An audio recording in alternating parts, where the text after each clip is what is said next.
All right. There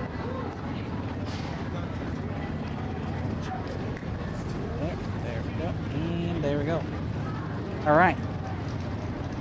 I am back. And I'm going to be going through a visual novel. Not going to be continuing the KOTOR 2 tonight. Even though I probably could. It would probably be fine. But, nah. Anyway, for the occasional passers-by, usually older couples heading to love hotels or random businessmen heading home, but aside from that, the place was deserted. I don't remember what was the last thing I read here, but whatever. Hard to believe this was still Shibuya, home was a bustling Dokyun-infested cinder guy. Somehow it was already nighttime, and if that weren't enough, it was especially cloudy tonight, making it even darker than usual since the moonlight couldn't shine through. まただ。 I'd walked down this dirty alley more times than I could count. But for some reason, walking through it today, I couldn't help but feel as if I'd stepped into another world. The alley was the same as ever, but it felt like it was the first time I'd ever set foot in it. What's more, the stench of rotting garbage was lingering in the air. The moisture in the atmosphere was so thick that, if I hadn't known any better, I'd have assumed that it had just been raining. The air was like syrup on my skin. いや、ちょっと待った。 Why did I say again? Has this happened before?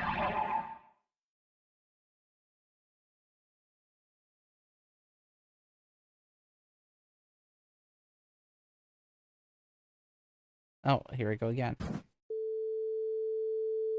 And I felt this same sense of jamais vu before.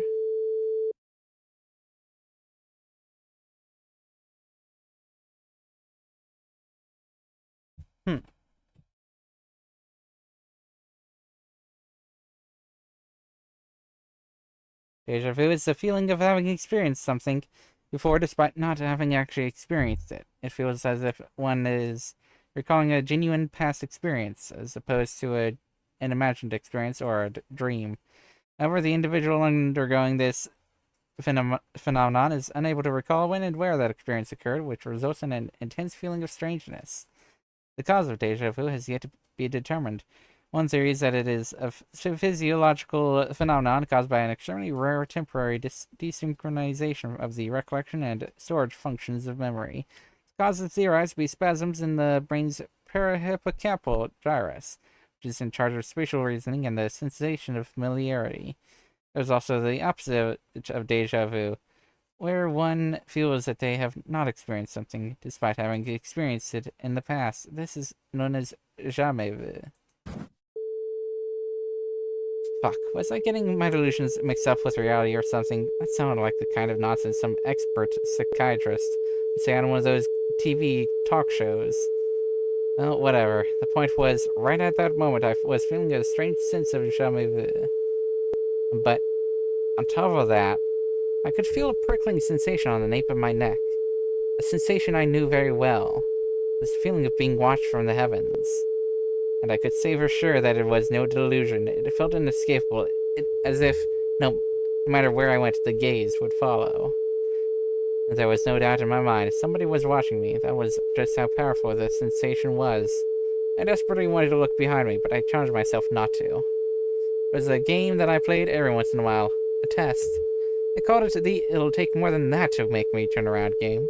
The aim of the game, obviously, was to avoid turning around. I played it when I heard a weird sound or felt like I was being watched. Whenever I felt the gaze, I tended to imagine some kind of insanely terrifying ghost or monster lurking behind me. Not like I'd ever actually seen anything in the past 17 years, though, even on the occasions when I'd lost my patience and turned around. Still, I'd always been able to have at least a little bit of fun with it. I listened to the wind, raise an eyebrow suspiciously, and say phrases ripped straight out of a manga.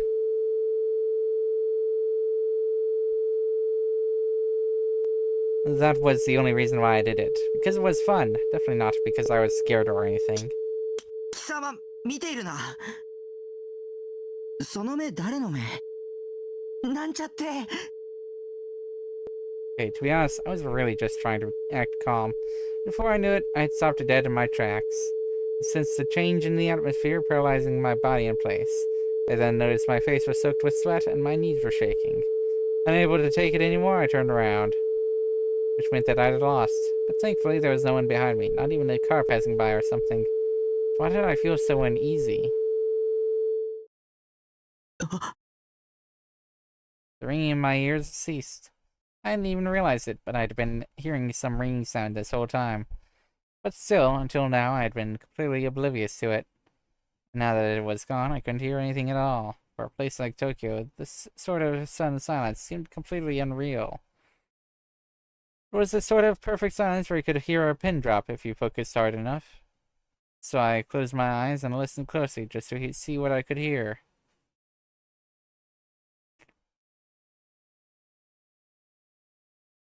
But I still couldn't hear anything at all. That was pretty strange. No, that was definitely strange. There were all sorts of things I should have been hearing. Trains running by, car horns in the distance, some sort of small noise. So why did I hear nothing? Was something wrong with my ears? I felt compelled to shout, just so I could hear something. I felt like I might go crazy otherwise. I couldn't do it. The silence was deafening, but it made me fear what would happen if I broke it. Oh. Suddenly, a single sound resounded through the silent world. I turned my head to look for the source, but instead I found a slew of shining objects scattered across the asphalt. 十字架? Uh-oh. Uh-oh. When I saw them, my body suddenly unfroze, and naturally, perhaps too naturally, I started moving toward them. Driven by curiosity, I picked one up. It was made of metal, with a long pointy end like a needle. A stake? Or a nail, maybe? Whatever it was shaped like a cross, hence my initial confusion. It felt almost phantasmal, like it might float away at any point. I tightened my grip on it. And the sound continued to reverberate faintly in the distance. A sound cold enough to send chills down my spine, repeating incessantly. Even so, I couldn't help but move toward its source. It was like I was in a trance. Was it just morbid curiosity, or was I hoping that the noise would save me, that would grant me salvation from this silent world? You know, this reminded me of that one German folktale. What was it called again?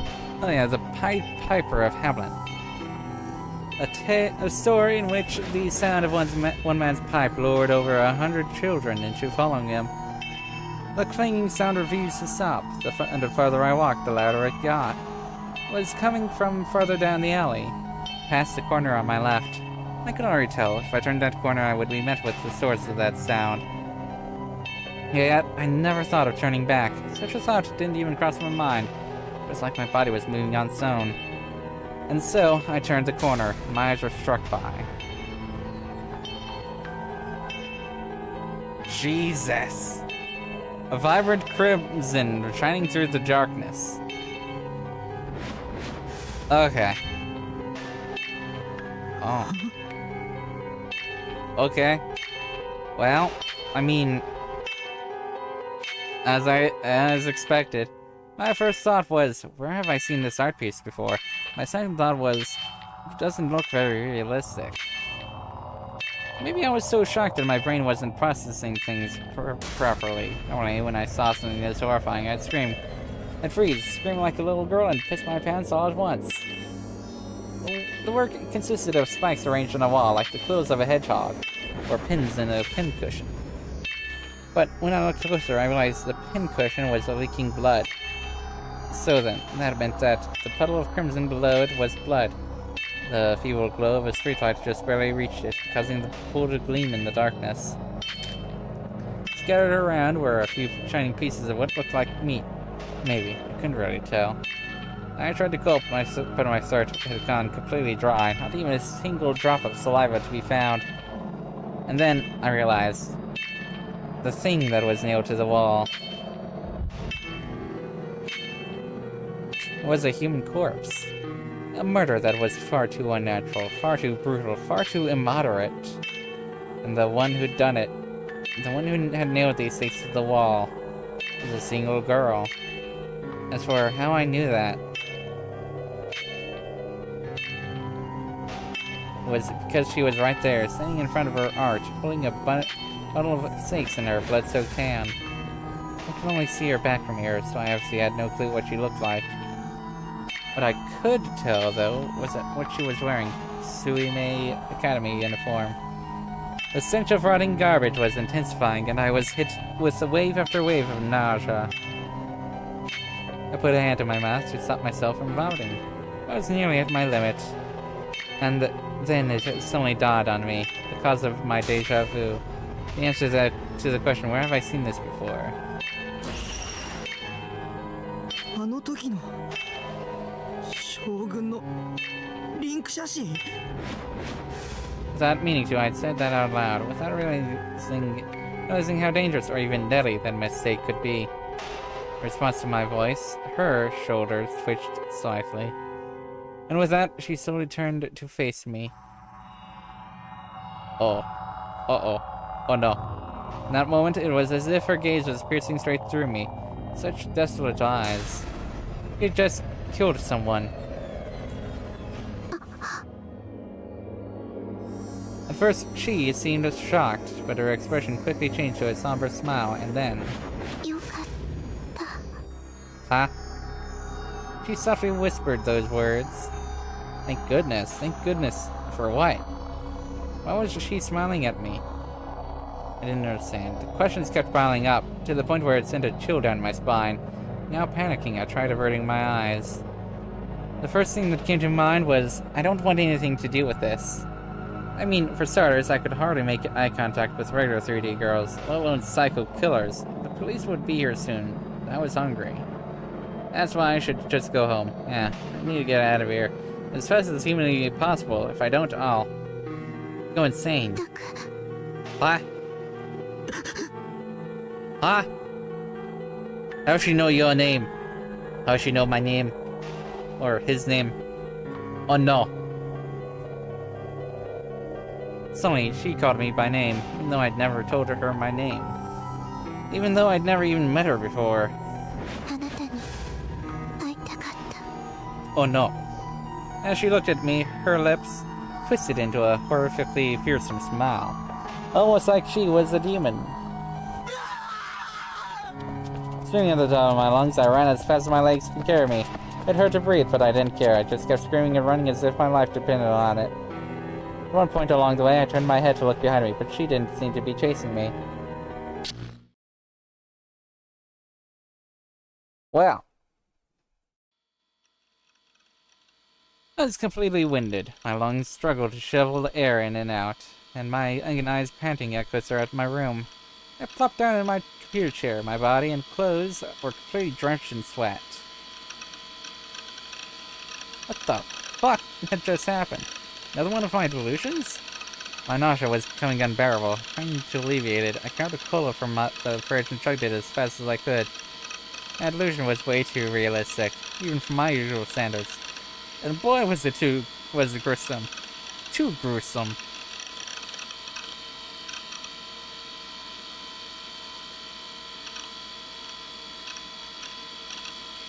I was still out of breath. Could a simple delusion really do this to me?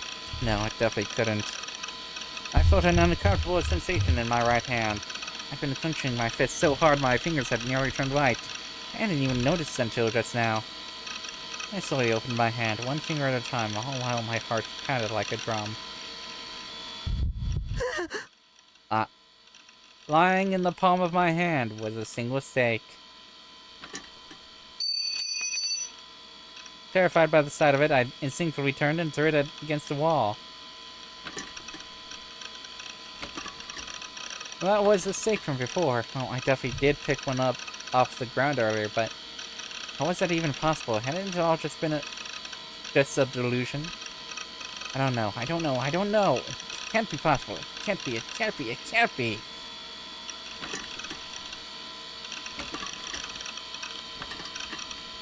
My wit's end, I started pacing around my room. I needed to figure out whether that nightmare had been real or just another delusion. What was the plan, at least, until I slipped onto a CD case and lost my balance. In panic, I reached out for something to keep myself from falling flat on the floor. I very much to find something to latch onto. But unfortunately, that something was my shelf of waifus. Rip. Before I had the chance to regret it, it was already too late. In the end, no matter how hard I tried, I wasn't able to stop myself from falling ass first onto the floor. To make matters worse, several of my beautifully arranged figures came tumbling down on top of me. Ah, god damn it, this was the worst. Everything about this was just the worst. I let out a groan as I rose to my feet. I had to make sure my figures were safe. 違いは今日 Ooh, のイグニスさんの件が oof. It is snapped clean in two. Why did it have to be one of the expensive ones? I paid for a premium online for this. ふざけんなよ I tried putting the two halves of the blade back together, but I'd never be able to fix it perfectly, even if I used glue. Any failure it once had was now gone. マジで勘弁してくれよクソクソ I returned to my chair and kicked it out of sheer rage. Tears began to well up in my eyes. Why did I have to go through all this? What had I ever done to deserve this? I fell to the floor and just sat there for a while, heartbroken, staring dejectedly at my now swordless Ignis-san.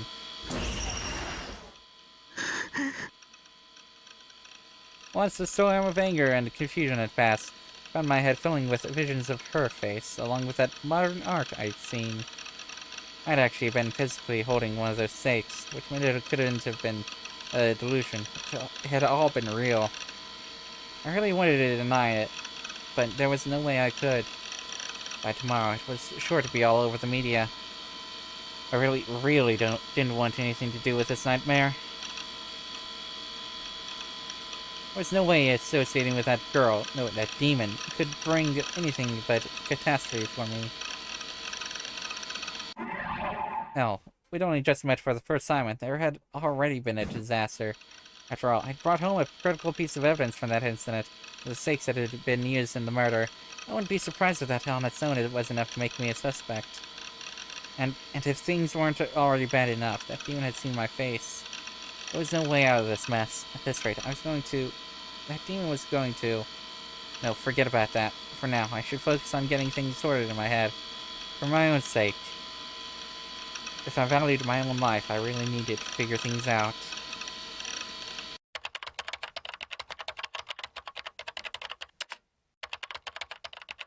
間違いないあの写真は事件の予告メッセージみたいなものだったんだ Otherwise, there'd be no way the image could have matched up so perfectly with the crime scene. First, she'd edited that image together, then she'd recreated it in real life, right down to the finest detail. Was how the crime had happened. No, in her eyes, I bet it was more of a work of art than a crime. He seemed like that kind of psycho, dedicated to finishing any job with nothing but sheer perfection. 頭がおかしいよでもどうしてそれを僕にそもそもあの女はナイトハルトが僕だってどうやって知った僕の名前をどうやって知った What was I supposed to do? That demon would definitely come to kill me soon. She already knew my name, email, and all that stuff, and there was a very good chance she knew my home address, too. Curled up into the fetal position in my chair. The image of that twisted murder was etched into my mind. How could I stay calm? I could end up that way, too.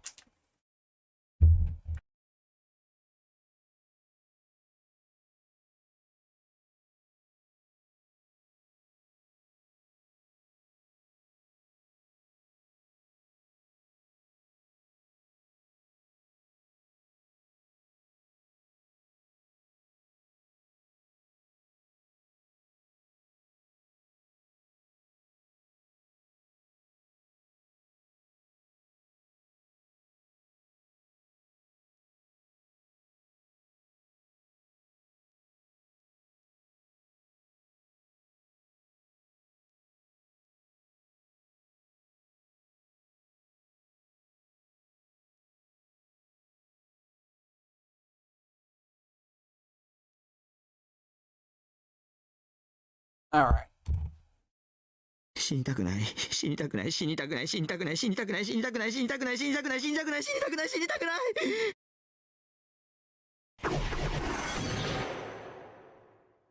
あ。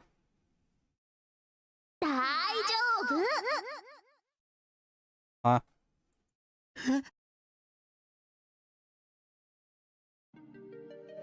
Saratan lay sideways on my desk, facing toward me with a smile. タッキー、あなたはこの部屋に引きこもってればいいんだよ。したらあの悪魔だって手出しできないっしょ。そのうちに警察がうまく捕まえてくれるって。それまでは誰も信じちゃダメ。誰の言葉にも耳を傾けちゃダメ。悪魔ってさ、人の心の隙間をついてくるのが好きなんだよね。油断すんのはノー。できるっしょ、タッキー。でもセーラ、逃げるが勝ちってよく言うし、3次元のことなんてきれいさっぱり忘れちゃえばいいさ。あなたには一切関係ないことだって思えば気が楽っしょ。考えたって無駄さ。いいこと教えてあげる。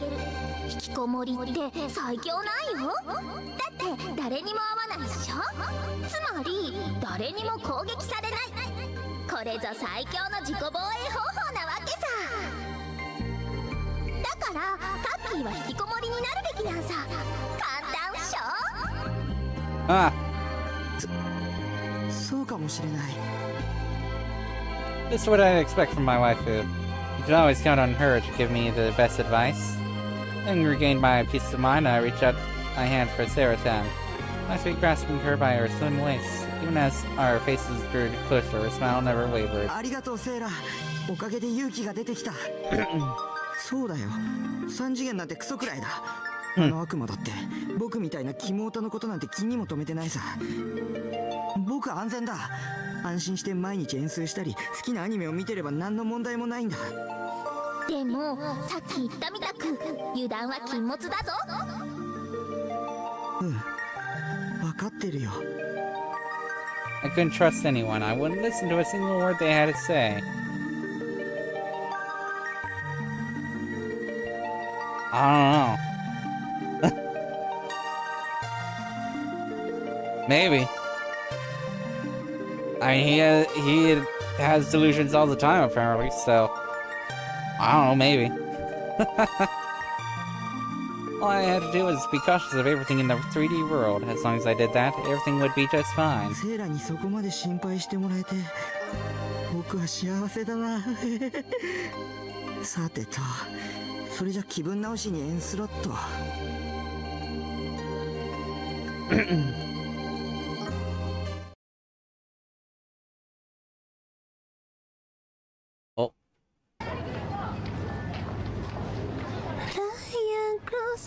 ライアンクロス、約束は今。ライアンクロス、ライアンクロス、果たされるから。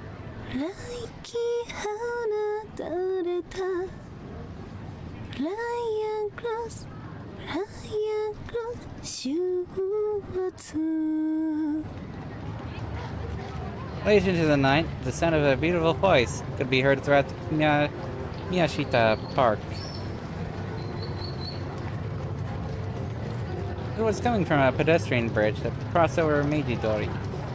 A steady flow of cars passed underneath. But in spite of this, the girl known as Fess showed no sign of being affected by the noise. She simply kept on singing, leaning back against the handrails of the bridge. 光が示された従者よ。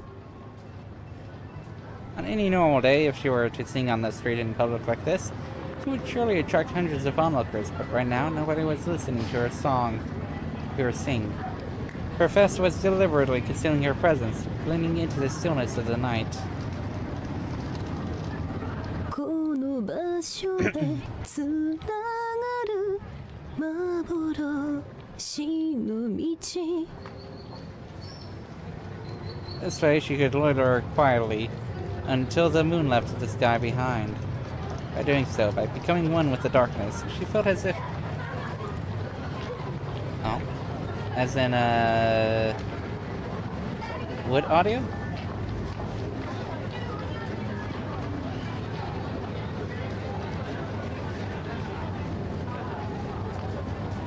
My mic audio or the game audio?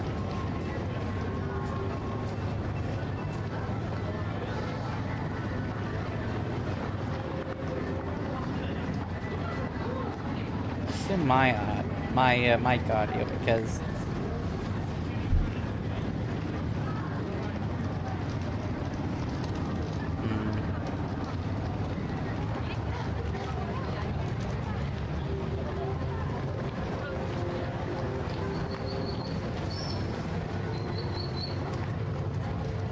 maybe that'll help a little bit.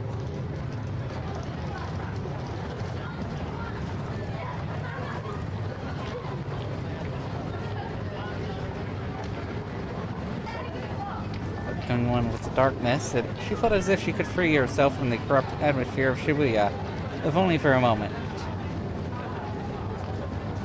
Oh, really? I don't know how to deal with that then. Huh, hold on. Let me look at the YouTube stream.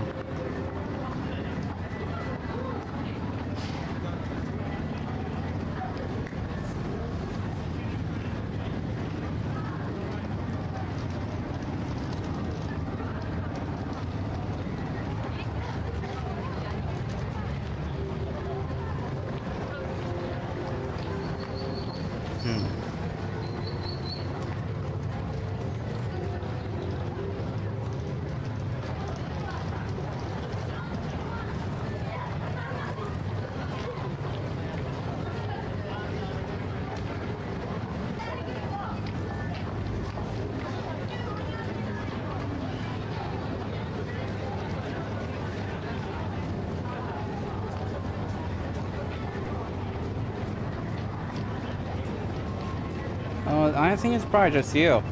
I looked back at the stream, and I didn't see any the audio. I didn't hear any audio cutting out right around when you said something.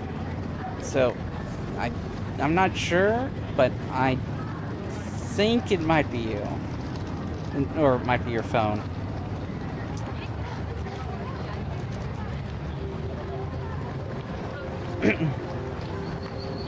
She felt as if she could free herself from the corrupt atmosphere of Shibuya, only for a moment.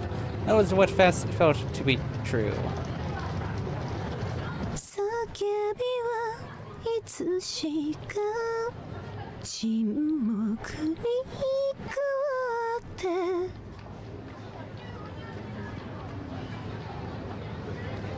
Suddenly, Fess looked up to the night sky. The clouds covering it were still starting to clear up little by little, leaving space for the moonlight to shine through in their wake.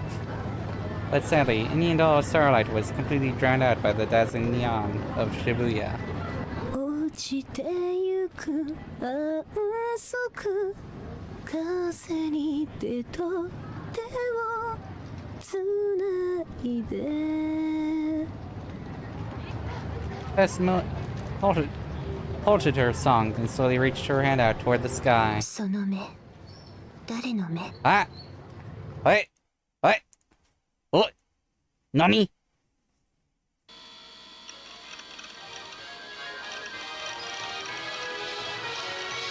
About a day had passed, and I had spent pretty much every hour of it in base lard. I had hardly even made time to eat. I had immersed myself fully into the world of Nightheart, and in the process completely erased every trace of Nishijo Takumi. And yes, so I was an absolute god. No demon could ever strike fear into my heart. And was respected by everyone. If only I could live in such a comfortable world for all eternity. I was certain I'd be far happier that way. おおエンジェルハイロ来たこれそりゃすげえ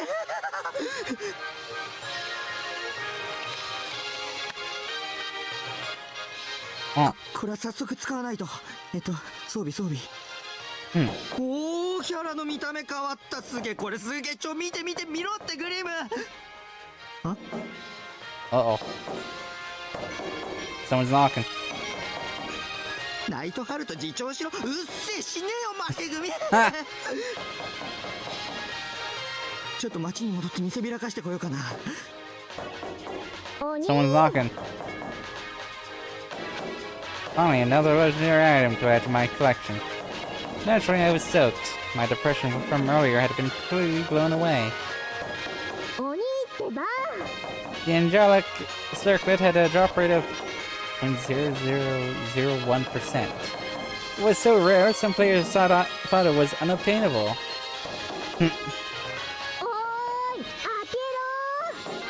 Well, it's stats for shit, so it was pretty much just a cosmetic item. But that was good enough. People could tell you it had an angelic circlet just by looking at you, which was enough to make anyone green with envy. やった。ナイトハルトがまた一歩神に近づいた。こら、開けろ。Shut up. Who the hell's been banging on my door for so goddamn long? Just when I'd finally managed to get a hold of a rare item, this happened. Couldn't a man enjoy his victories for 1 second?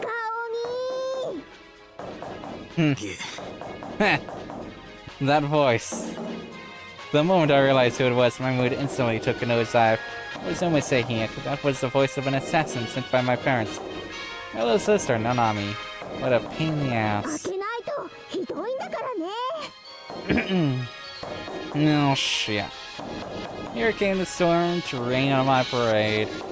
I really didn't want to let her in, but if I didn't, my parents would probably get on my case about it. Stop living alone and move back in with us, they'd say. I'd ignore them if I could, but my dad basically owned this building, so it'd take just a snap of his fingers for him to kick me out. This was worse. Shut the fuck up! I swear her voice was so shrill that it could shatter glass.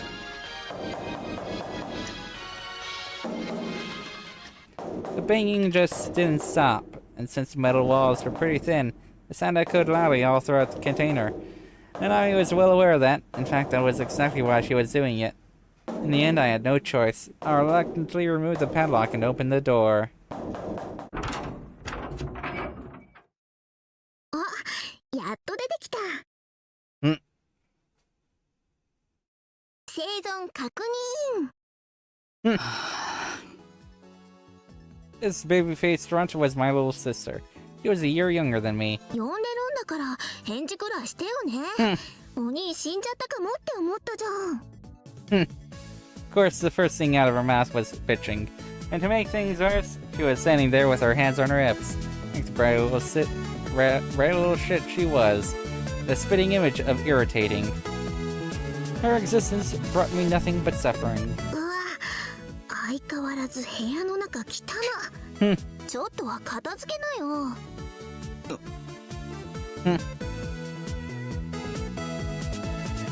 Nanami just waltzed right on in without even asking. Now what did she think she was doing? What, did she think she could get away with whatever she wanted just because she was my little sister?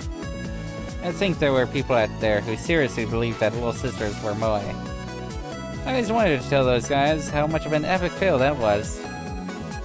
Well, even though she was my sister, she certainly didn't look unsavory. She had a lolly body type, so I could see why that might make her pretty damn popular in some circles. But as for her older brother, I didn't care about that. I wasn't into her at all. As far as I was concerned, she was downright repulsive, not to mention immature. Didn't help that she smelled like piss. Not to say I didn't like lollies, of course, just only 2D ones. カピックさ、お兄の部屋って相変わらず不潔。掃除しろっていつも言ってるじゃん。どうしてしないの？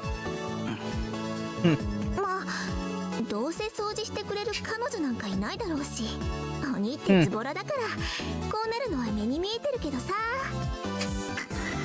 こうなったらやっぱりナナが掃除しに来てあげるしかないかな。だが断 But I refuse. A quotation from a popular manga about bizarre adventures. I wonder what. On the internet, it is used frequently as a cool way to turn someone down.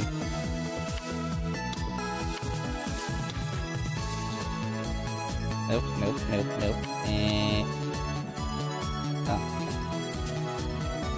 なんでよ。ことある。お前にペア荒らされた What? Why?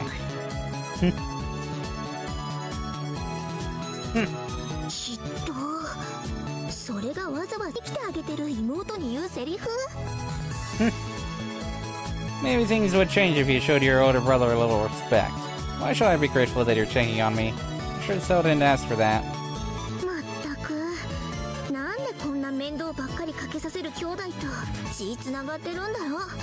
たまに嫌になっちゃうよ。はあ、なんか喉乾いちゃった。飲み物もらうね。 Uh-oh. And then me walked right past me and over to the mini fridge. Once in, acting like she owned the place. Uh-oh.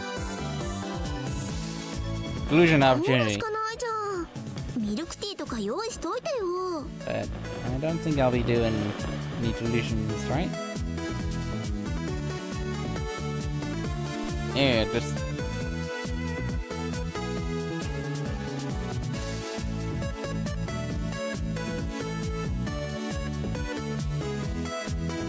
Yeah.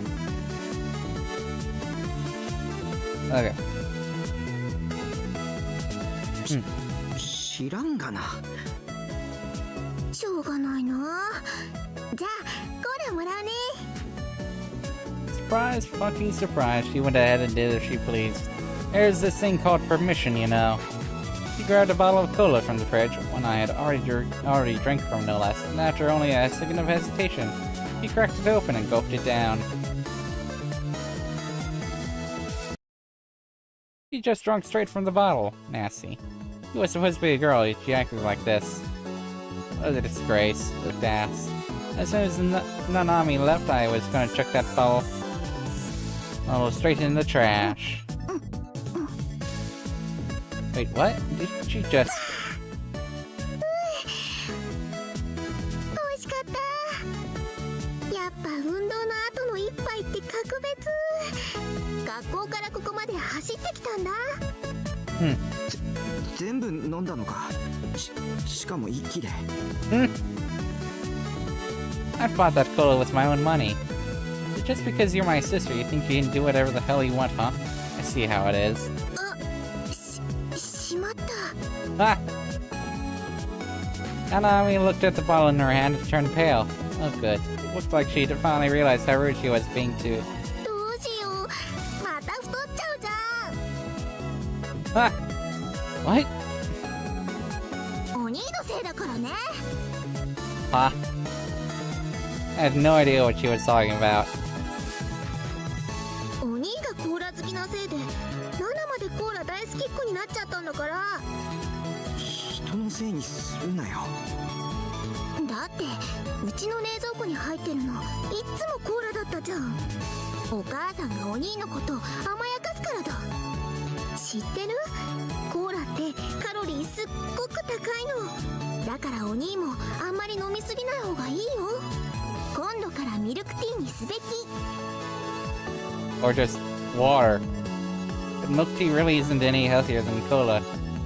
It's got just about as many calories. And more importantly, who the hell asked? I'm happy with my diet, thanks. Just drink water. Less expensive. And healthier.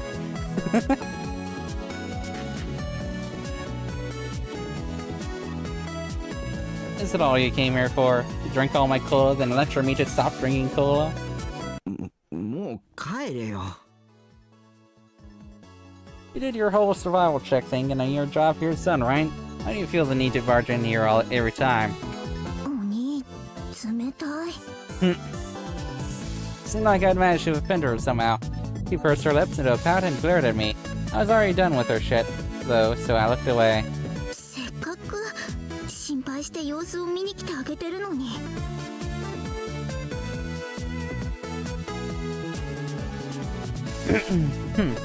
お兄ってずっとここに引きこもって誰とも喋らずに一日を終えちゃうことだってあるんでしょ。女の子と話す機会だってどうせ全くないんだよね。Shut up. Stop making fun of me, you stupid bitch. I'm not into 3D girls, so why would I ever bother talking to them? 言ってみればお兄と話す女の子はナナだけってことじゃん。だからさ、もっとナナのこと大事にしてよ。そしたら女の子との接し方もちょっとは分かってくるはずだし。Ah. While she was nagging, Nanami picked up one of my figures, Hikaru-chan, from the suicide for Hikari, and started staring at it. And don't touch my waifu with that ass. Leave even a single fingerprint on her, and it'll actually beat the shit out of you. あと、お兄は自分のことにもっと気を使って。こんなお人形さんにうつつを抜かしてる場合じゃないよ。なんだかお兄の死体の第一発見者になんかなりたくないからね。The hell is she trying to imply? It felt like she'd been becoming more and more like Mom lately, which meant that she'd gotten even more fucking annoying. Shut the fuck up! いいから帰れよ。そんなに帰れ帰れ言わないでよ、お兄のバカ。まだこっちには用事が残ってるの。Oh. This thing is not showing up correctly. Whatever. It doesn't matter.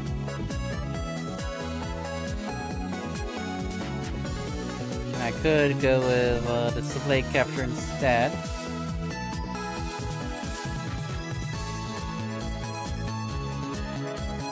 After all,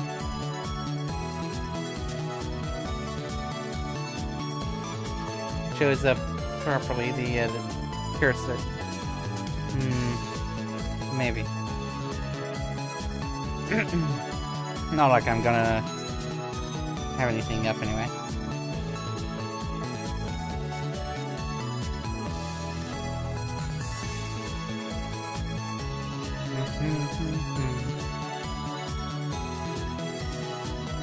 Getting more hysterical by the minute. If I made her any angrier, things would get out of hand. So chill out, me. 携帯買いに行こう。I don't even need the cursor, as far as I know. Right? And I could grab a controller and just actually do that, actually. Let's grab a controller, because it doesn't matter.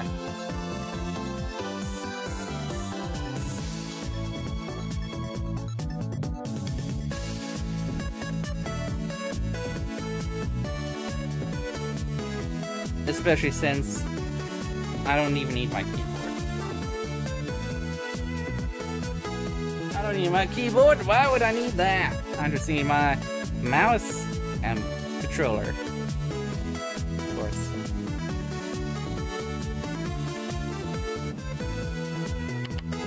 Save.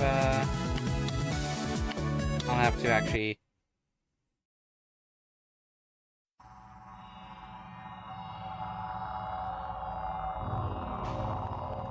Hold on, actually.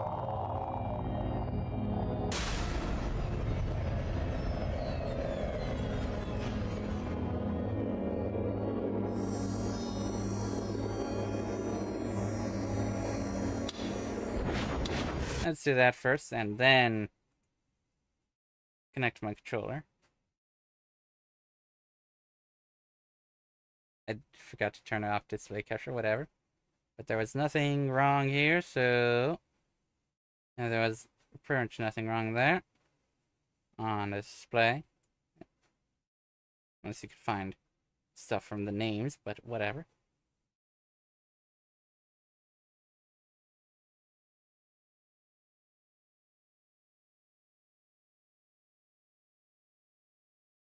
Come on, controller. Come on, controller.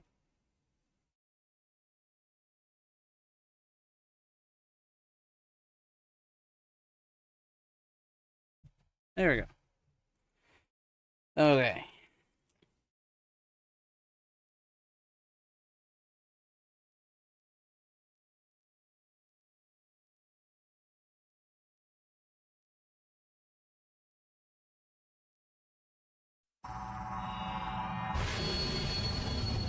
Okay. Continue. And quick load. This one. Yes. 携帯買いに行こう。 Okay. Big. Let's leave. Skip mode. Page right is this. Or skip is that. Backlog. I will not be touching the triggers at all until when? Until when? Hold on. When will I touch the things? Hold on. Pretty much never for this route. Right? Right. So, let's see, tips list is that.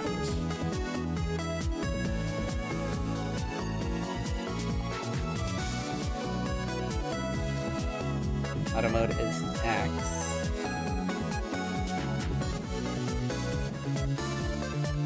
Okay, that, yeah.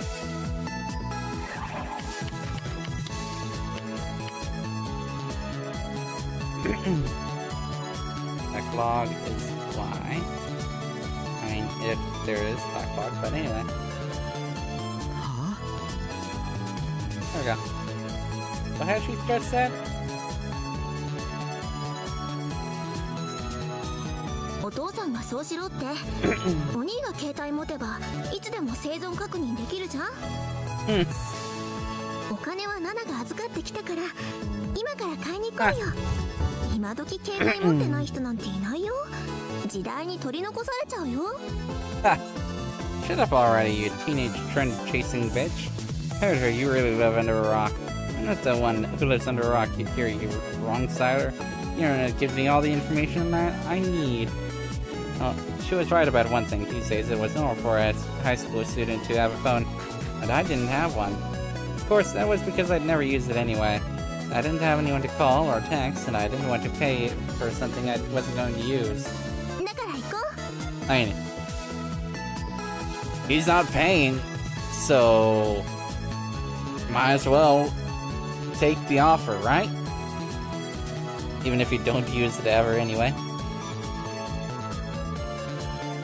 That's my reasoning for if I were in this situation. Nanami put the figure back on the shelf and turned her attention back to me. どうせお兄は機種とかわかんないだろうからナナと同じ機種にしちゃいなよ。 And she said that she took her own phone out of her bag and started showing it off like it was some precious heirloom. ほら、これがナナの色が可愛いでしょ。ついで Yellow. だからストラップも同じのあげるよ。 Ha! なんという手抜きキャラ。 Character hanging from the phone strap was far from cute. It looked horrible. What the fuck do you mean it looks cute? There was no way a professional had designed it. It looked like one of those shit-tier, ugly, cute characters, or like one of those official government mascots. 手抜きじゃないもん。ゲロカイルンはこういうデザインなの。今すっごく流行ってるんだからね。はあ、女子高生の流行なんてお兄が知ってるわけないか。そういうとこを直せば少しは女子と会話成立すると思うよ、きっと。God damn it! Just shut the fuck up already, you trend-chasing bitch. Seriously, what is this ghetto froggy garbage? There's no way this thing is popular. Anyone with half a brain could tell you that. She didn't realize she was just being played by the media. It was honestly sad. っていうか今はゲロカイルンの話じゃなくて。 Aw. いいから携帯買いに行こうよ。あ、別にお揃いがいいとか言ってるわけじゃないからね。家族で同じ機種だと基本料金が割引されるサービスがあるからだよ。家族で持ってないのはお兄だけなんだからね。いらない。なんで？お金はお父さんが出してくれるんだよ。Exactly. 必要ない。 Just take the offer. It would be a nuisance if anything. If I had a phone, Mom would definitely call every day. And if I kept ignoring those calls, they'd keep sending old Miss Assassin Nanami over here to lay on the pressure. My family life would become even more of a living hell. I'd have to start being way more careful as a result. I couldn't let that happen. もう信じらんないよ、このバカ鬼。もう帰る。ああ、そうしてくれ。I opened the door for her to finally leave, but Nanami didn't budge an inch. She just shot her arms down to her sides, looking even more upset than before.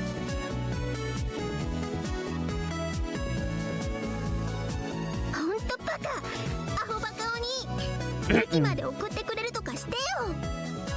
嫌だね。 She'd never acted like this before. Why did she suddenly want me to walk to the station? What was so special about today? だって最近殺人事件とかで物騒じゃんか。こういう場合心配するのが兄弟ってもんでしょ。 Yesterday's events were resurrected in my mind once again, if only for a second. I frantically shook my head, trying to get that gruesome scene out of my mind. I just barely managed to. どうでもいいし。 Either way, it wasn't like the new-gen murderer was twisted enough to attack some brat like Nanami. Nobody would want to get near somebody who smelled like piss like she did. ありえない。ナナが死んでもいいって言うんだ。 Nanami was tearing up. It seemed like my words had really gotten to her. Serves you right. Maybe you should think twice about disturbing my peace and quiet next time. It's just my own way of taking a little revenge for once. Get fucked. バカ、死んじゃえ。お兄なんか猟奇的に殺されちゃ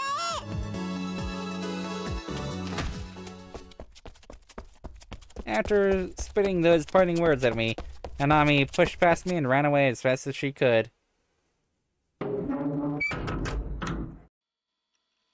Seemed like the storm had finally passed. The room grew peaceful and quiet once again. This was how things should always be around here. My own perfect little world, where stupid bullshit wasn't allowed.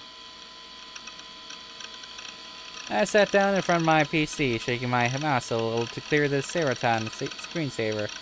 I tried to take a sip of the cola bottle on my desk, but it was empty. しまった。これナナミがさっき飲んだやつだ。 Oh god.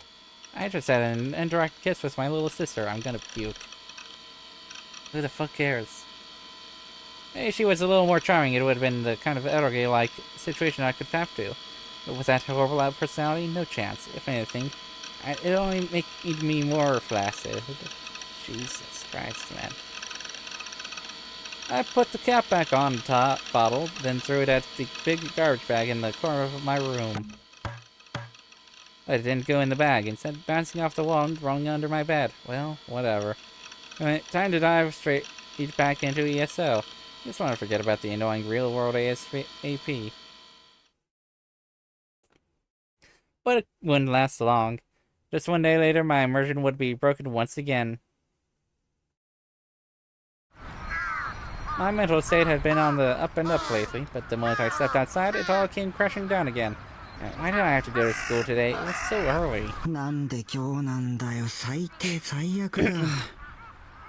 But it wasn't like I could just take the day off. If I did, my minimum attendance chart would get all thrown off, and then I wouldn't be able to graduate. 卒業って。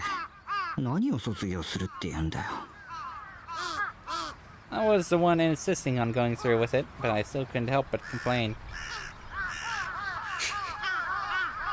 And as I approached the wealthy district of Shoto, I finally realized I had been feeling a gaze for a while now.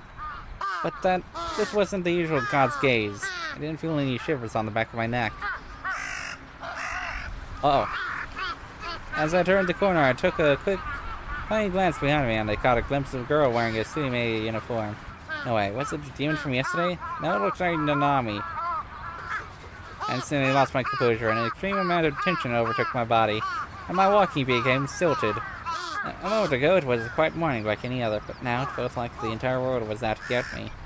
I could faintly hear the sound of birds chirping atop the phone lines, and I could also hear music from the morning news playing in nearby homes. In a peaceful scene like this, where crime would seem totally out of place, I came close to imagining myself getting brutally murdered. Okay, I needed to calm down.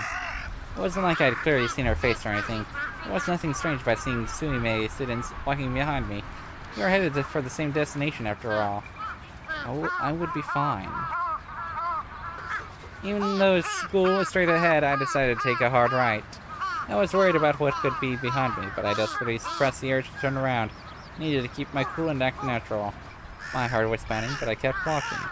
I continued for about a minute or so until I decided I couldn't take it anymore. I slowly turned around.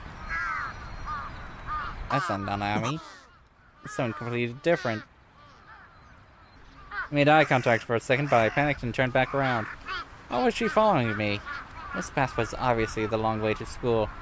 That meant she had to be tailing me. Either way, I'd never seen her before. She definitely wasn't the demon from yesterday, that was for sure. She was wearing glasses and the demon girl hadn't been.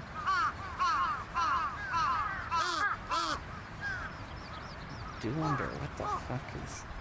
Hold on.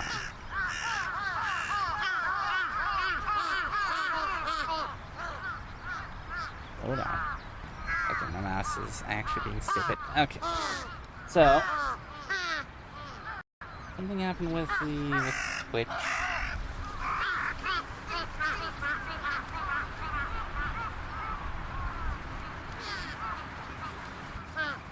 It's something happened with Twitch. Hold on.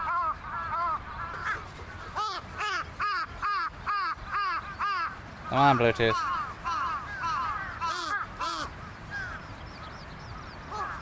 Something did happen with Twitch, didn't it?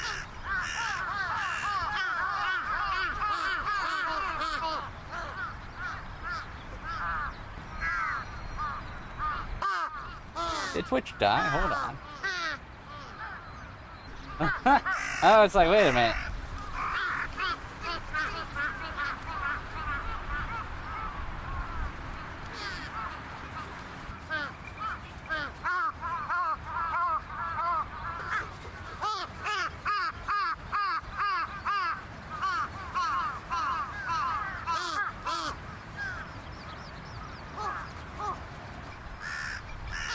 No, wait.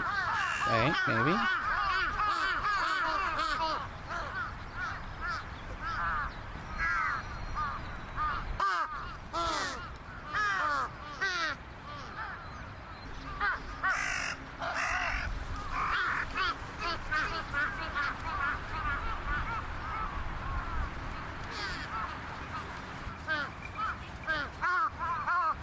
Hold on, let me pull it up on my phone.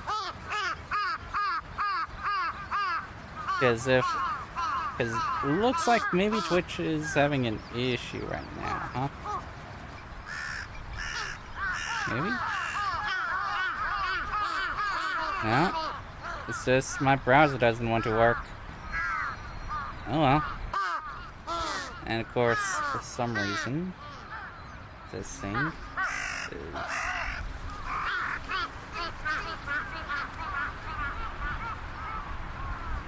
why these two things decided to have an issue then.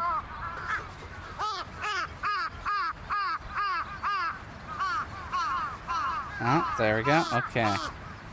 I was wondering about this. Okay. Okay. So, things are just fine. I guess a few things were just having an issue or something. Oh well. That's fine. I don't care. Alright.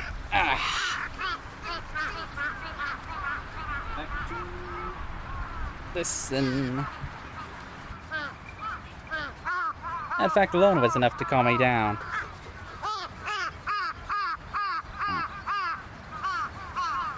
I decided to just head straight for school. I'd have to skip my routine breakfast at the park because of it, but oh well. くそ女子 A 名 Ha! To me, you're just some background character, pedestrian 1 or girl A. So stay out of my way, goddammit. After I entered the school, girl A disappeared. I'd expected her to continue tailing me, but instead she turned and headed toward the third-year classrooms. Maybe she was never tailing me in the first place. Maybe I was just overthinking it, but still, it's definitely weird that she'd taken the same detour that I had. Did she hate me for some reason? Had I done something to piss her off? I didn't think so. No, I couldn't have.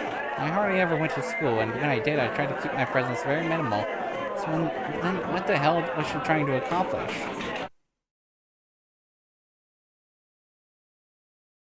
Somehow I'd managed to make it through the torture known as school. On my way back, I made my usual stop at a cafe. I took my seat in room 37. The nearby rooms were normally always empty, but surprisingly that wasn't true today. There was someone in room 36. Their door was closed, but the light was from the desk lamp leaked through the cracks. I couldn't help but click my tongue when I entered into my room. Having someone sitting nearby was a bit of a problem. Whenever I did things like chatting online, I had the tendency to talk to myself sometimes. Well, whatever. Time to just ignore it and log into ESO already. As long as I make a conscious effort to stay quiet, it shouldn't really be an issue. Aww. だよこいつら Irritated, I slammed my hands down on the keyboard. It had only been 2 hours since I started playing it. I was already this close to throwing myself off a cliff. The people I'd partied up with today were total noobs. I'd been trying my best to help them, but one of them went all Leroy Jenkins and just died. Repeatedly. Leroy! I know that meme. Then the other one was the mage, but he didn't cast any healing spells at all. As a result, we just kept getting full party wiped over and over and over again. And yet, instead of figuring out why it was happening, all they ever did was continue to piss and moan in the chat. Fuck these shitty players. And I finally just lost it. I proceeded to PK both of them, steal all their items, and instantly escape to another area. Everything Neidhart couldn't do, Lizelot could without a second thought. This was exactly what I came all the way to at KFA for. Finally, feeling a bit better, I agreed to sigh of relief and went to grab a drink.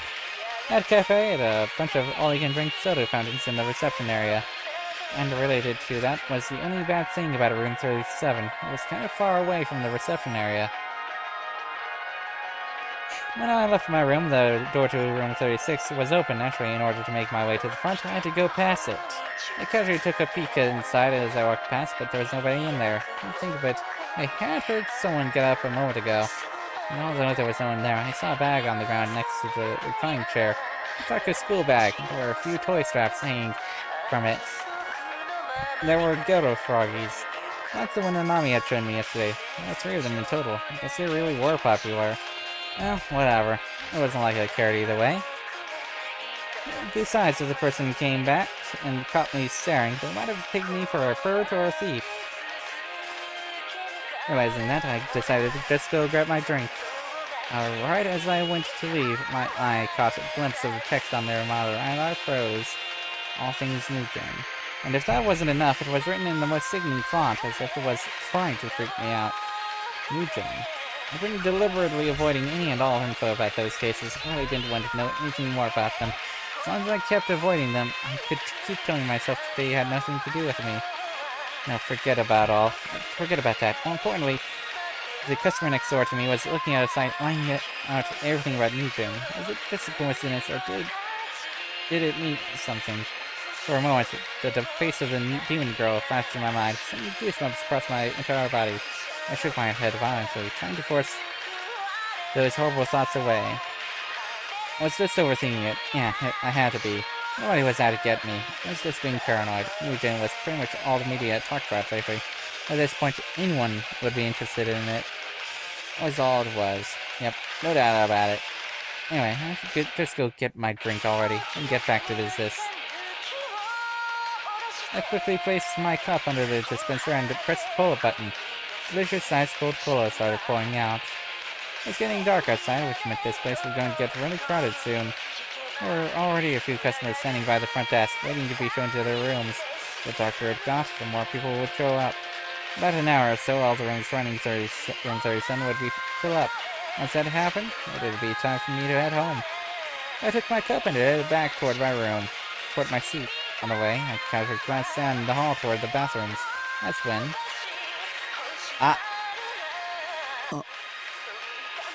I saw a girl's figure disappear into the corridor. She had been wearing a swimming uniform and had glasses on her face. I recognized her. It's the same girl that had been tailing me this morning, Girl A. I thought I might have been mistaken. I decided behind some bookshelves and looked toward that corridor for a while, but she never showed up again. Must have just been my imagination, yeah. It had to have been. I've only seen her for half a second after all. This place was typically swarming with Sunime girls. Plenty of them wore glasses. But what if it had been Girl A? If she was here, what would that mean? Was it just a coincidence, or had she followed me? I'm starting to get a little scared. Uh-oh. I left the cafe and started rushing back to my base. In the end, my anxiety had been too much to handle, and I had left almost immediately after I saw the girl. I wanted to get home as soon as possible, but the crowded sidewalks were slowing me down. I was feeling sicker and sicker by the minute. I hated crowds. I always felt like people were watching me and snickering. A red pedestrian signal stopped me in my tracks. As I waited for the light to change again, I couldn't help but take a quick look around. Didn't see Girl A anywhere. As soon as I reached the top of Dogen Zaka, walking got a lot easier. Usually I would take the least right away back, but after what had happened 2 nights ago, I figured I should stick to the main streets, just to be safe. I was stuck at a red light again, so I took another look behind me, but Girl A was still nowhere to be found. The girl I'd seen at the cafe might have been a different person after all. Feeling a bit relieved, I let my tense shoulders relax a little, then turned back around. Ah, there she is.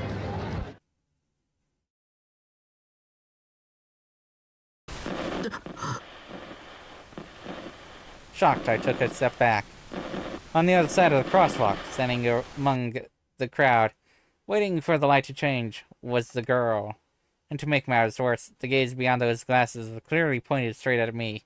She didn't even try to look away. Her eyes were so intense, it was as if she were urging me to do something.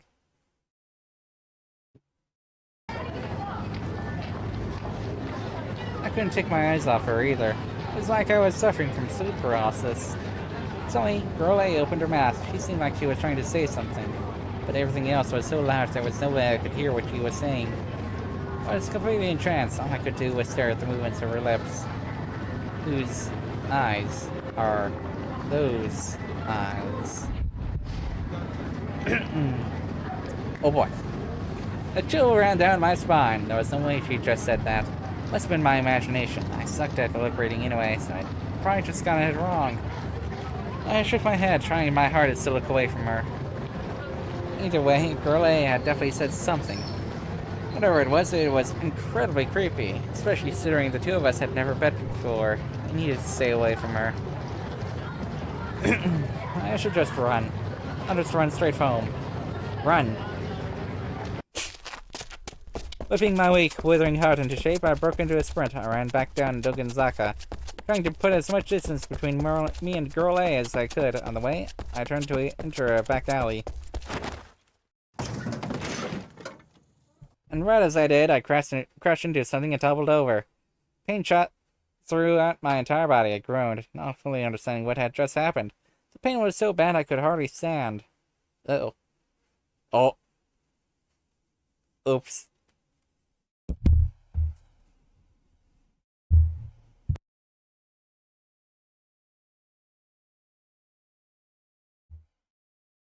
Okay. Looking up, I saw a big motor scooter laying on the ground. That must have been what I'd run into. I gritted my teeth and tried to force myself to my feet, but my legs just weren't able to hold me up.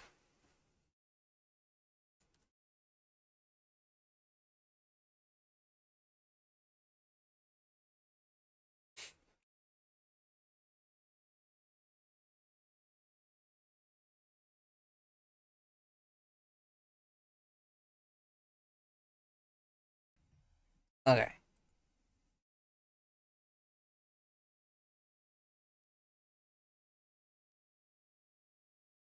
Well, it didn't seem like I'd broken any bones, at least. あの、Uh-oh. 大丈夫ですか？ Uh-oh. Before I knew it, Girl A was right in front of me. She was peering into my face, eyes full of concern. What the hell was up with this girl? My body wouldn't move. As pathetic as it sounds, I was scared shitless. I had no idea what to do.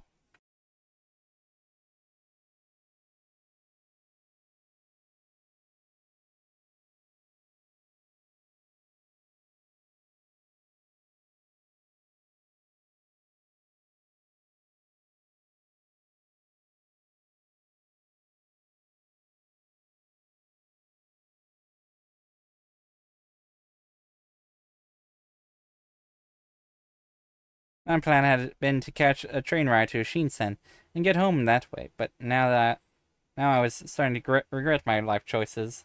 怪我してませんか？ Girl A asked me timidly. Was she acting all worried so I would drop my guard? You won't fool me. I won't fall for your tricks, you 3D wench. なんなんだよ。え？ Huh? ついてくるなよ。僕に何の用だ。 Panicking, I lashed out at Girl A, who just stood there in surprise. I tried scuttling backward to make some distance, but I was still flat on my ass. If I didn't get away from her, she'd reach into her jacket, pull out a knife, and jump me. That was my thought process, anyway. That gruesome scene flashed through my mind over and over. All I could think was, that's how I'll end up. The girl hung her head, looking a little hurt. あなたが急に走り出して様子を見に来たら倒れてたので心配で。でも今は用事とかあるわけじゃないんですが、Hmm.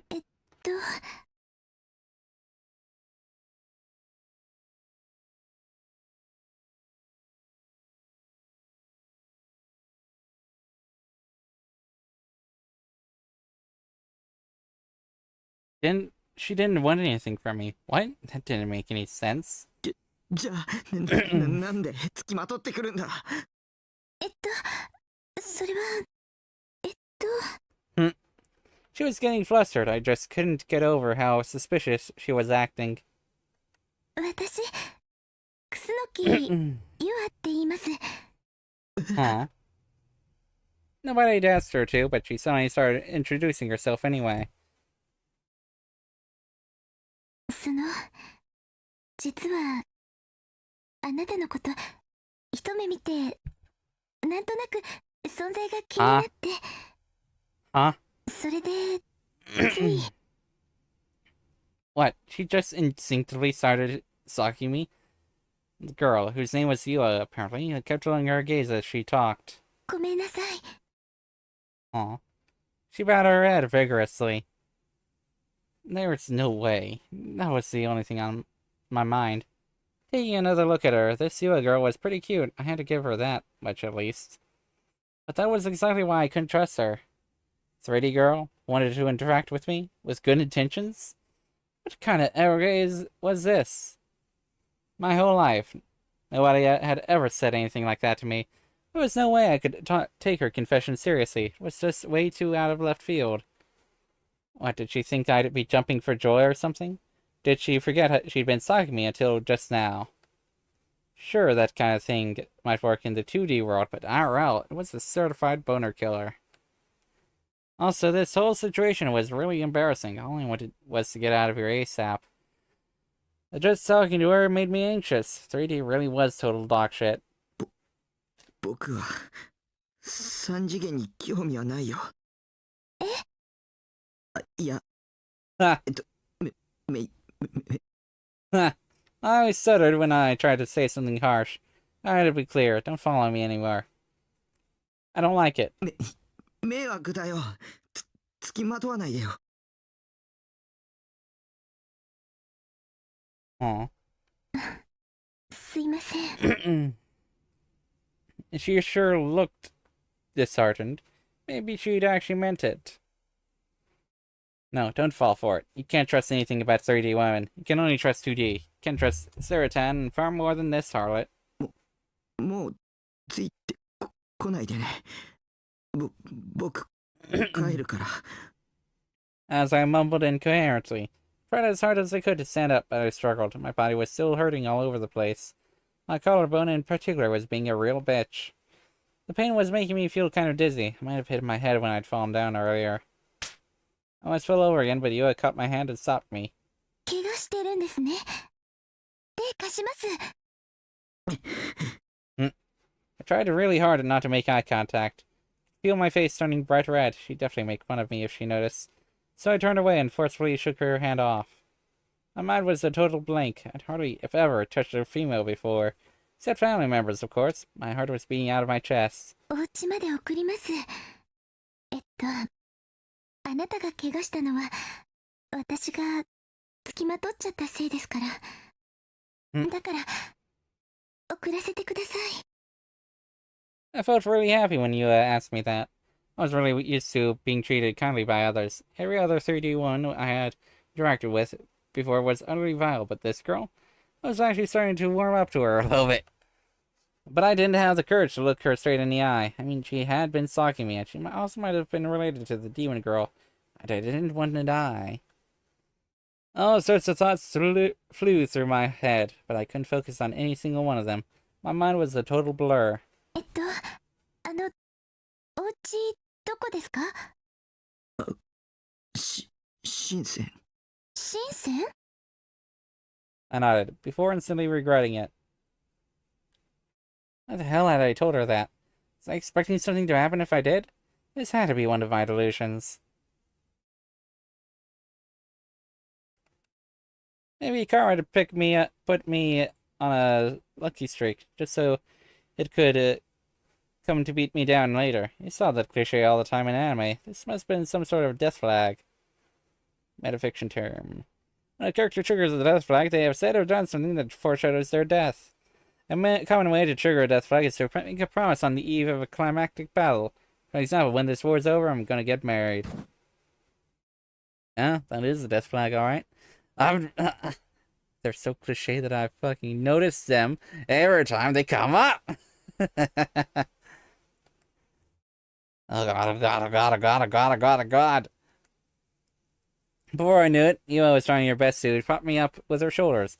Her soft body was sadly pressed against mine, and I could smell a sweet scent coming from her long hair. This couldn't be real. There was no way a 3D girl was being this nice to me. 歩けますか？ I nodded in response. じゃあ行きましょう。 Her voice almost sounded nervous. Then, with my head pointed down at the ground, I slowly started to walk. She'd done so much for me at this point, I couldn't turn her down or shake her off anymore. I was out of options. I just had to let her do as she pleased. Leaning on her delicate shoulder for support, the two of us got moving. Neither of us said a word until we reached the building where my base was located. After all, there was no way I could hold a half-decent conversation with a girl, let alone one I didn't know. I knew that the second I'd bring up anime or video games, she'd automatically go, ew, what a freak, just like every other 3D girl. She wouldn't even bother listening or trying to understand. From my point of view, there was just no point in talking to bitches like that. ここでもういいから。 That grumble was about all I could muster, and I looked at Yua to make sure she understood it. She gave me a gentle nod in response and removed her arm from under me.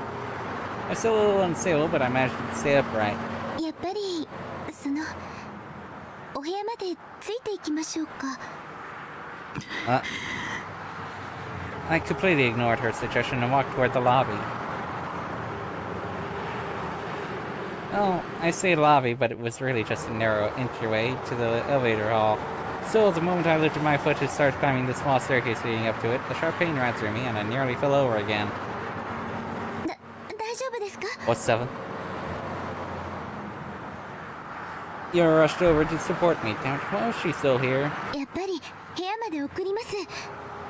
絶対送りますから。She sounded almost desperate. I hate to admit it, but Yua had been a huge help. And in the end, she had taken me all the way back to my base. To get there, first we had to go all the way up to the 8th floor, then take a steep flight of emergency stairs up to the roof. My current state, there was no way I could have ever possibly managed that alone. Yua wasn't strong in any sense of the word. She was very clearly running on fumes. And yet, she had helped me up the stairs as if her life depended on it.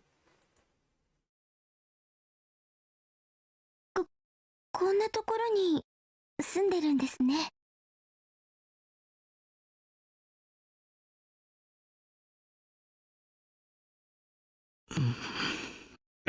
Yua was left speechless when she saw my container house.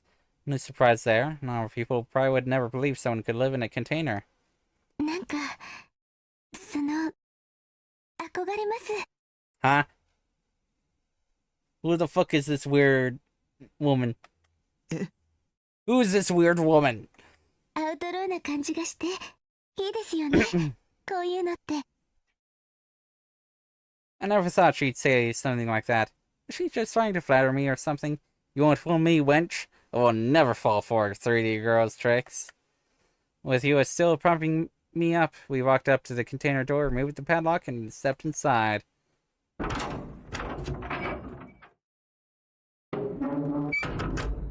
Ooh, I was finally back. Today was another total catastrophe. This was why you really couldn't beat staying indoors. 真っ暗ですね。電気のスイッチはどこに？ She went inside as well. Did she really not have any shame? Just coming into my room like this? I mean, to be fair, she had brought me all the way here on her shoulder. I really didn't want her seeing the rest of the room if I could help it. And I had dozens upon dozens of figures lined up on my shelves, piles of aggregate boxes on my bed, and trash all over the floor. もういいから話して。 After I said that, I waited for Yua to let go of me, but she didn't budge. 床すごく散らかって、じゃなくてHuh. 歩きにくいと思うんですけど、絶対危ないです。I mean, she's not wrong. She's right. ソファーまで行きましょう。そこで話しますから。 In the end, I just kept on doing whatever she said. The couch was covered in CDs and magazines, but Yua quickly cleared them out of the way, as quickly as she could while still holding me up anyway. As soon as she was finished, I sat right down. Man, she's just so sweet and caring. Wait, what am I saying? I'm not gonna fall for it. I'm not! 平気ですか？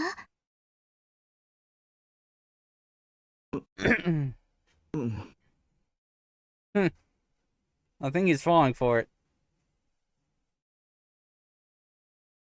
I think he's falling for it. The two of us were all alone in the room. It was almost pitch black, save for the tiny bit of moonlight shining through the open doorway. As a result, I couldn't tell what sort of expression Yua had on her face. On the bright side, though, hearing a girl breathing in the dark was pretty hot. Come to think of it, it was the first time anyone, aside from my little sister, had ever seen my room, which meant it was the first time I'd had an actual girl up here.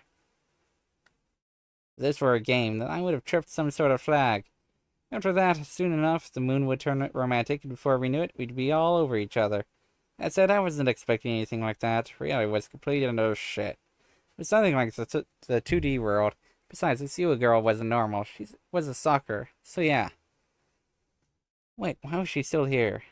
How long was she planning on staying? Her job here was done, so should she be leaving now? That was when it hit me. Wait, no. Was her plan to get me alone in an isolated spot? Then do something horrible to me? 明かりのスイッチはパソコンの。パソコン？ The internet source in the room was the desktop by my PC. I wanted to tell her to turn the lamp on, but I just couldn't get the words out. そうか。デスクライトですね。She figured it out. Yua carefully made her way over to my computer desk, avoiding all the garbage by her feet, then turned on the lamp. Let there be light! Then there was light. The darkness had put all sorts of embarrassing ideas and illusions in my head, and now that I could see Yua's face scary, all those fantasies made it hard to look her in the eye without getting even more embarrassed than I already was. Panicked, I couldn't get any more words out, so I just kept my head down. She chatted so suddenly that goosebumps shot across my skin. Her gaze was pointed straight at the Serotan figure next to my monitor, who was showing her favorite sexy pose. これってプラチューのセイラちゃんですよね。 Oh! She knows! え? Ah! 知ってるの? はい、プラチューは大好きで毎週見てます。 Oh! へえ。セイラちゃんがお好きなんですね。私もヒロインの中では彼女が一番好きなんですよ。衣装も可愛いですし。 Her voice was full of joy. She was clearly speaking genuinely. There was no way she was just trying to trick me. You'd have thought, could Yua be a... 不女子. Huh?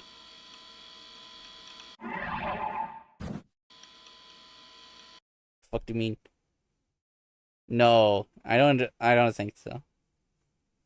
A term for a female otaku with a particular interest in yaoi, or works of fiction that depict homosexual relationships between men, does not apply to female otaku as a whole. あ、うん。Well, maybe she would just like the anime. あれ、フィギュアって言うんですよね。ちょっと見せてもらってもいいですか？あ、すみません。ずうずうしいこと言っちゃって。もう帰った方がいいですよね。She bowed repeatedly, clearly flustered. 見ていいよ。Well, I couldn't say I didn't enjoy her laying praise on my waifu, so I might as well be a little nice to her. 本当ですか？ありがとうございます。 Yua took Sarah in her hand and started inspecting her closely. それは山陽堂版の覚醒前バージョンなんだ。セーラフィギュアはいくつか種類が出てるけど、最初に出たやつ。へえ。あまりクオリティは高くないよ。顔とか微妙に崩れてるし、ポーズも平凡すぎて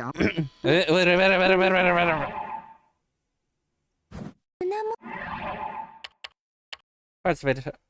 The pose. Okay. あまりクオリティは高くないよ。顔とか微妙に崩れてるし、ポーズも平凡すぎてあんまりエロくないし。でも服の胸元部分をキャストオフできるのは今のところそれだけなんだ。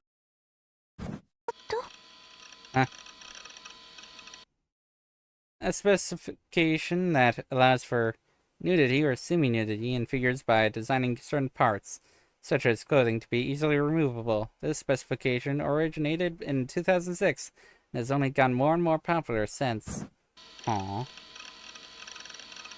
ちなみに僕はセーラフィギュアは4種類全部揃えてるよ。そっちの棚に制服バージョンとメイドバージョン、あと水着バージョンがある。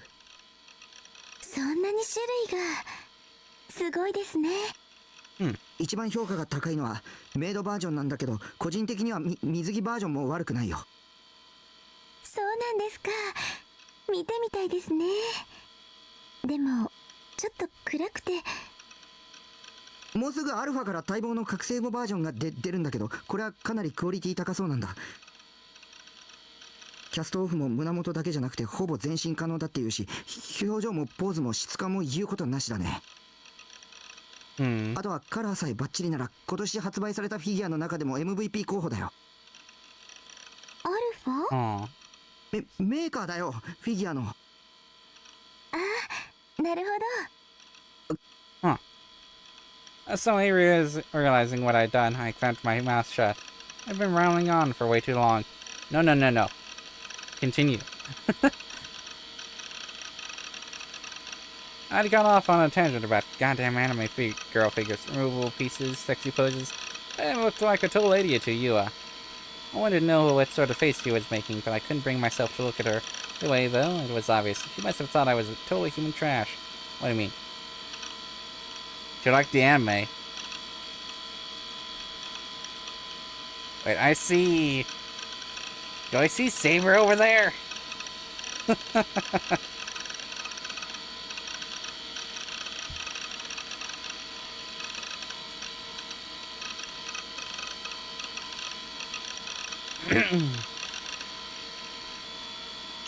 Started panicking. My heart was beating out of my chest. I tried to avert my gaze as far away as I could.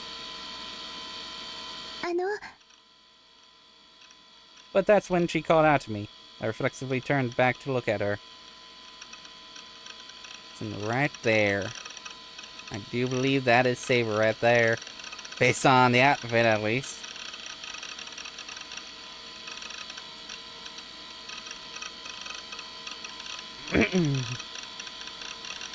But that's when she called out to me, and I reflexively turned back to look at her. Her expression, it wasn't actually full of horror and disgust like I'd expected. さっき言っていた戦闘バージョンとかメイドバージョンも見せてもらっていいですか？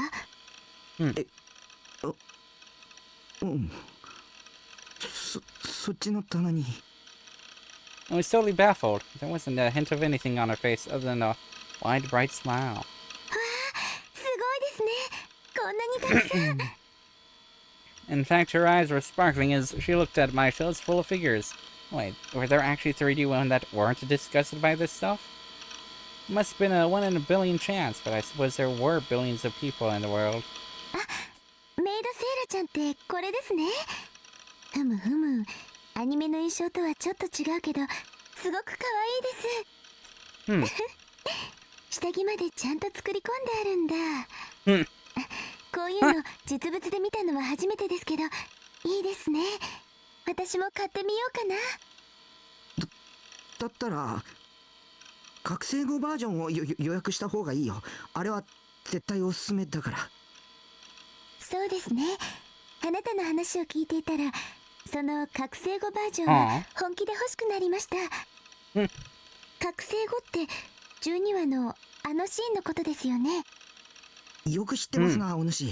かなりのマニアですな。はい、好きですから。特にあの時の覚醒シーンは毎日録画したものを見返してます。あのシーンって演出と作画宮地なんだ。だからクオリティ高くて当然。宮地？そういう神クリエイターがいるんだ。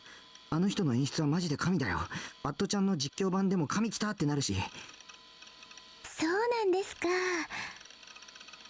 すごく知識が豊富なんですね。私、スタッフが誰かなんてまるで気にしてませんでした。監督と演出と脚本はチェックしとくといいよ。特に新作なんかはそれを調べるだけで内容の良し悪しが大体予測できるし。わかりました。今度からそうしてみますね。As you had said that, she turned to face me with another lovely smile. That made a girl smile. I never thought I'd see this kind of everyday stuff happen IRL. Alone to me. Usually 3D women, including my little sister, only ever smiled when they were making fun of me. There had to be some kind of catch. There's just no other explanation. This isn't an eroge, by the way. This is not an eroge. I would not be streaming an eroge with... so... like, with or without precautions. I would not. Especially not on Twitch.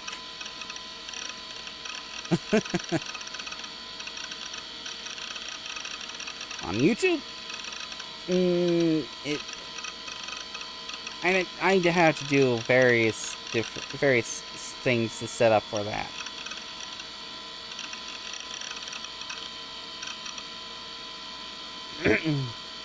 Anyway, I couldn't forget what Saratan had told me. Till then, I can't trust anyone. Don't listen to anything that anyone says.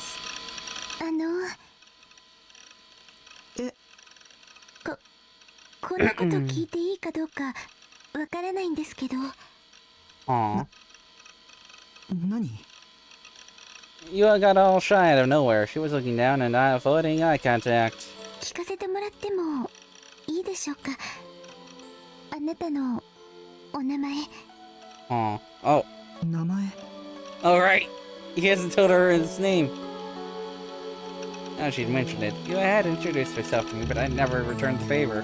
に西条匠 I was a little embarrassed, so I ended up weakly mumbling it out. 西条匠くんですね。何年生？あ2年私は3年。 Ah, 私の方が年上さんですね。 ah. Senpai. No, stop with the delusions. I'm not doing this. Oh man, I was getting dizzy from how moly that sounded. Could you be the kind older sister type? And trying to seduce me and shit. This woman was dangerous. She must be up to something. それで西条くんにお願いがあるんです。 A request? Seriously? Was she going to ask for one of my Sailor-Tan figures? If so, then she can fuck off right off. He had the gall to ask me to part with one of my waifus? Ridiculous! Total insanity! There was nothing anyone could say, and there was no price anyone could pay to make me give up one of my Sailor-Tan figures. It wasn't fucking happening. If you want one so bad, go buy one yourself. Oh, well, I was yelling at her in my head. You suddenly had a huge fall, landing flat on her rear. She hurt her butt while on the verge of tears. すみません。CD を踏んづけちゃったみたいです。ケース割れた。本当にごめんなさい。Uh-oh. 私きちんと片付けますから。いいよ Just get it out of here already. You've done enough. And what the hell was that request you mentioned earlier? You started cleaning up the trash and CD cases lying all over the floor, even though I told her that she didn't have to. She looked so apologetic, it almost made me feel guilty, like I had done something wrong. じゃあ足の踏み場だけでも確保させてください。すいません。その後でお願い言いますから。 Oh. With the way she just instantly started cleaning up, and thoroughly at that, she reminded me somewhat of my mom. Not caring in the slightest about what may cause problems for other people, rushing straight into doing whatever she pleased. You know, the typical meddler. In that case, I should probably start helping her, shouldn't I? We'd both reach for a piece of treasure at the same time, our hands would touch, and we'd both say, ah. Then we'd stare into each other's eyes, they're soaking in the glow of the moment, right? Wrong. The fuck do you think this is? Some kind of rom-com? Why in the hell was I helping her? In the middle of the piling up magazines, you suddenly stopped. Her back was turned, so I couldn't tell what she'd just picked up. いえ、気にしないでください。 Huh? What was she getting so nervous about? Something about it made me suspicious. Come to think of it, she was essentially ransacking my room at this point. What if she was trying to steal something? Maybe she was thinking that I had so many figures I wouldn't notice if one went missing? But little did she know, she was dead wrong! I'd perfectly memorize every single waifu on that shelf. If even a single one went missing, I'd be able to tell in a nanosecond. フィギュアには触らないでねはい。いえ、違うんです。 Huh.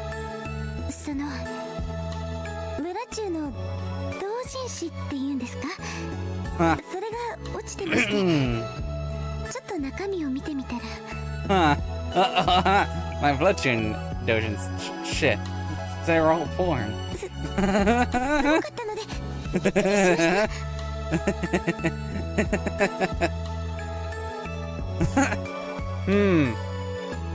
Right. 勝手に見ないでよすいません。 Yua began tidying up again, nervous as ever. Shortly after, she quickly cleared a space to sit down and then turned toward me. それでさっき言ったお願いですけど。 Finally, I gulped and instinctively braced myself for impact. さっき言ったフィギュアの予約一緒に行ってもらえませんか？ Huh? Huh? 私そういうアニメショップみたいなところって今まで行ったことなくて。で、私なんだかすごくぶしつけなお願いしてますよね。すいません。私のせいで西条くんは怪我をしたのに。This was some dangerous territory. Couldn't afford to just blurt out an answer. On one hand, Yua and I had shared interests. Hell, she was even a fan of Sarah. She also seemed very interested in what I had to say, which meant she was someone I could get along with as an otaku. On the other, it had to be some sort of trap. There was just no way in hell something like this, something so perfect, would actually happen to me in real life. It was an arrogant cliche, nothing more. I couldn't let 3D corrupt me. Think, Takumi, think. What the hell could Yua's true goal be? すいません。今のお願いは忘れてください。私、西条くんがいろいろ話してくれるのが、嬉しくて。Aww. Yua sat there with her head hung low. Pretty much every 3D girl ever was insanely full of themselves, and meanwhile this girl was remarkably timid. And there was no way a 3D girl could be so pretty and have such a cute personality. Everyone knew that. Meaning, she had to be faking it. I'd turn her down. I'd gather all my strength, all the power invested in me as a man, and shoot her down. As you looked back up at me, I saw tears welling up behind her glasses. Wait, was she crying? Just because I wasn't saying anything? I just made her cry? Oh no, give me a break. What a life or death situation. I never experienced anything like this outside of video games. My heart was pounding out of my chest. I wasn't even starting to feel guilty. They say the women weaponize their tears, but only now was that really starting to ring true for me. And honestly, I had absolutely no clue how to deal with it. I was getting more and more nervous by the second. We can go together, I tried to say, but ultimately I couldn't bring myself to. Because if I did, surely she'd just say something like, ew, the Thomas actually took it seriously, what a freak. Call it a persecution complex, but that was how I felt. I just couldn't do it. 無理してくれなくていいです。私のわがままに石条くんを付き合わせるのは良くないですし。Her eyes seemed even more wet than before. I saw a single tear dripping out from the corner of her eye.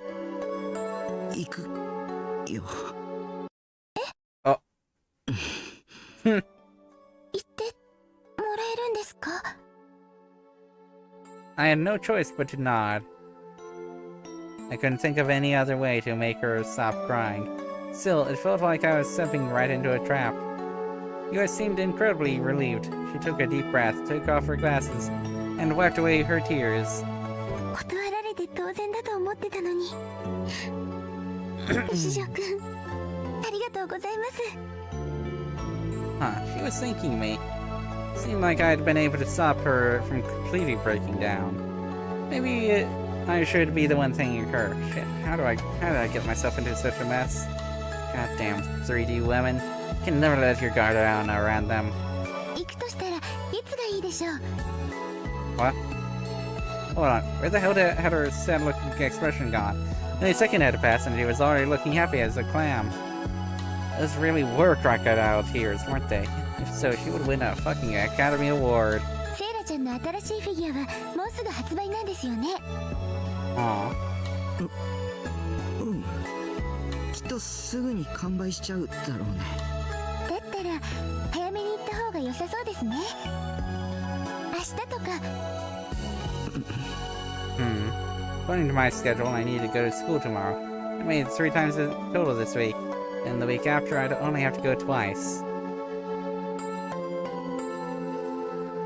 I had a feeling that tomorrow was going to suck even more than usual.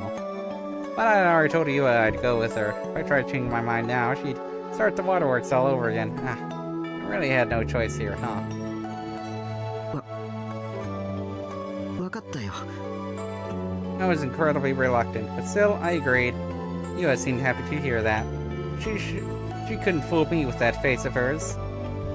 西条くんは何組? 明日放課後に迎えに行きますよ。B 組。2年 B 組ですね。じゃあ授業が終わったら待っててください。And I nodded quickly in response. hoping that'd make her leave faster. Wait, I just made a promise to hang out with a girl? Was this a dream? A delusion? I pinched my cheek to test that theory. It definitely hurt. それじゃあ長い間お邪魔しちゃってすいませんでした。足もし痛かったらお医者さんに行ってくださいね。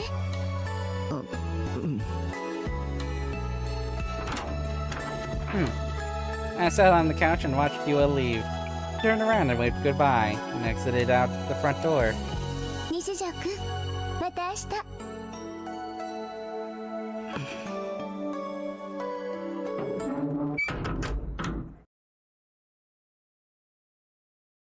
また明日だってさ。しかも手を振ったりして。I felt like I was about to melt with bliss, so I quickly stiffened back up. あの女絶対僕に惚れてる。間違いないね。No, she didn't. Stop it. 付き合うか付き合わないか僕に選択肢があるわけだし、あの女を情け容赦なく振ってやる I ぞ。 mean, maybe, but I doubt it. お前は僕の女にふさわしくない。セイラよりいい女になって出直してこい。まあ一生無理だけどな。何しろセイラは永遠の17歳だからな。みたいな。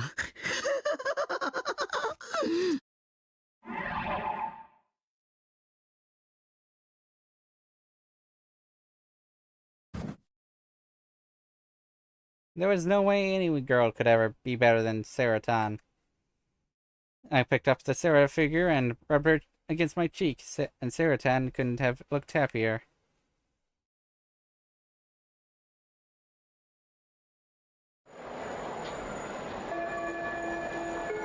おっと時間か。今のところテストに出るからな。ちゃんとノート書いておけよ。今日はここまで。起立。Oop. ねえ。 The math teacher. Wait, what was his name again? Oh, whatever. The teacher left the classroom. That was the end of classes for the day.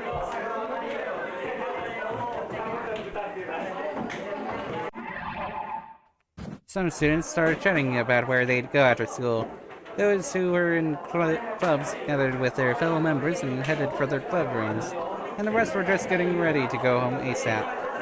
I was in the glass camp. As soon as the bell rang, I was always the first to pack up and leave. But today I had stayed glued to my seat, trying to avoid eye contact with any of my classmates. My anxiety was killing me. After all, my date with Yua was very soon. A normal, non-video obsessed person would have been losing their mind to have a date with a girl planned.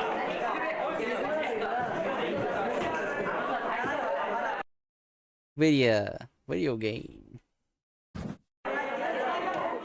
But this was me we were talking about, and I couldn't feel any more depressed. I couldn't relax at all. I was feeling physically sick. This would be the very first time I'd ever gone on a date with a girl, so I had no clue what to do. Me personally, I've never gone on a date either. I just wouldn't worry.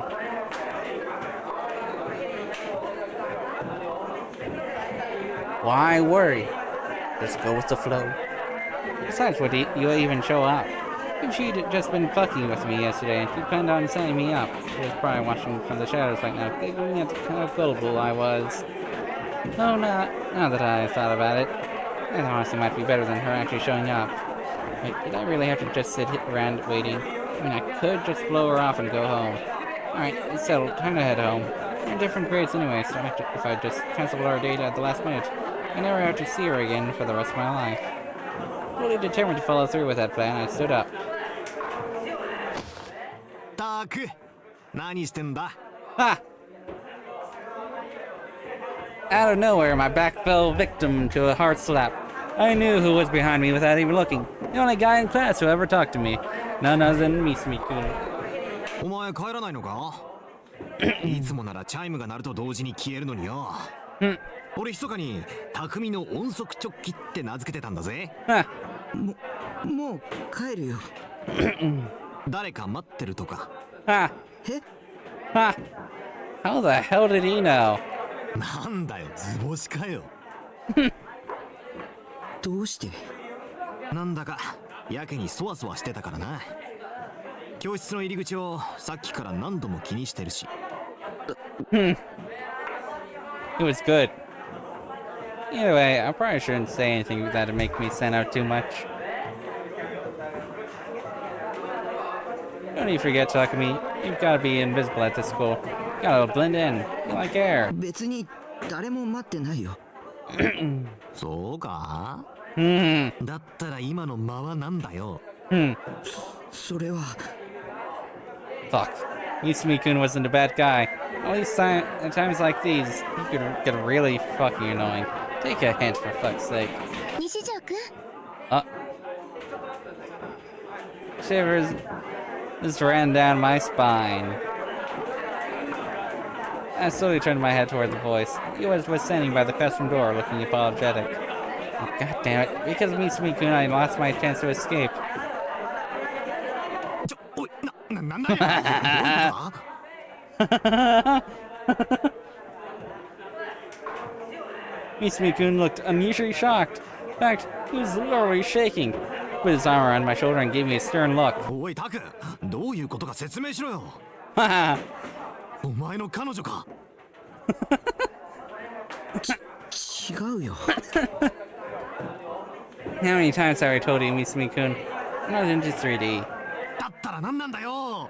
言っとくが、タクの姉ちゃんとかそういうオチは期待してねえからな。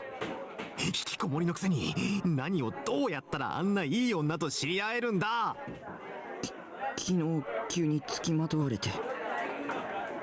それはつまりあれか。 Huh. 逆難されたってことか。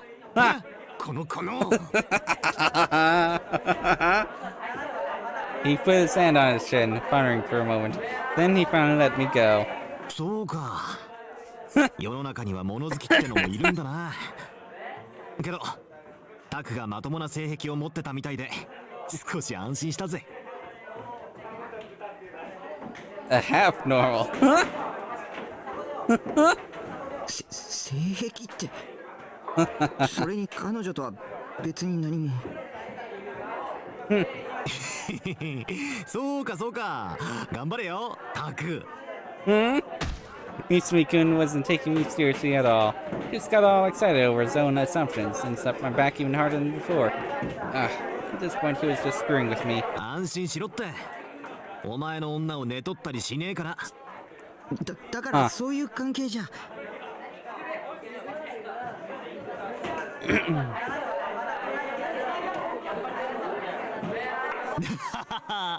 ほらさっさと行けよ。彼女お待ちかねみたいだぜ。Mitsumi-kun ordered me to move, so I stumbled over to Yua. Despite my best efforts, I hadn't been able to escape. 迎えに来たの迷惑でした？いや。 Yes, you fucking are. He turned to look at Mitsumi-kun, but he just grinned and gave me the finger. Honestly, I couldn't tell whether he was trying to pick a fight or cheer me on. I didn't deal with this shit any longer, so I decided to just hurry up and leave with Yua. すいません。昨日会ったばかりなのにこんなお願いをしてしまって。いや。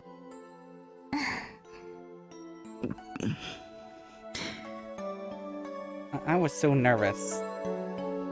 I was leaving school together with a 3D girl. Was I normie now or what?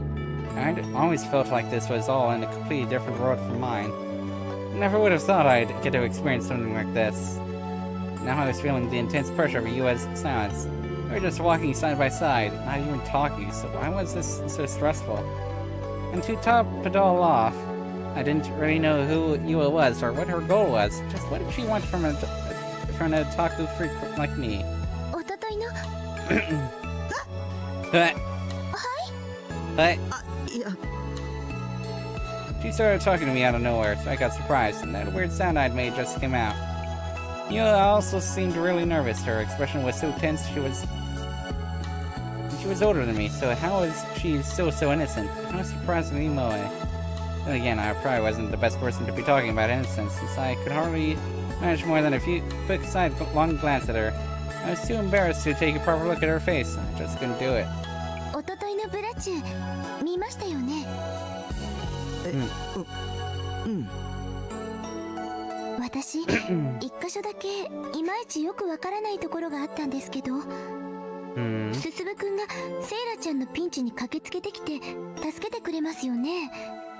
でもどうしてすすむくんはセイラちゃんが危ないって分かったのかなって。あ、あれは先週の回に伏線があったんだ。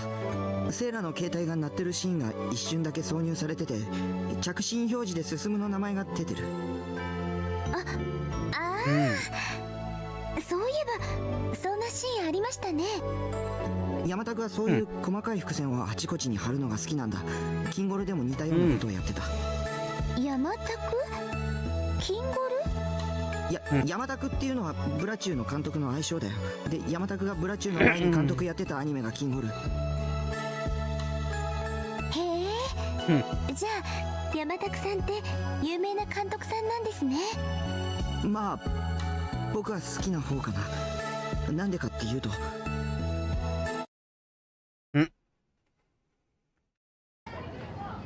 I'd been lecturing Yua about the various facets of anime when I realized we were already in front of Animate. Time flew by way faster than I had expected. I let myself get carried away and talked way too much. Well, it didn't help that Yua was such a good listener. She paid such close attention while I shared my wisdom. I couldn't help but want to tell her everything I knew, even though I knew I was falling right into her trap. All this, and yet I wasn't even good at talking. This was the first time I'd ever felt this way. I was talking out loud, but it felt like I was chatting online. It was a strange feeling.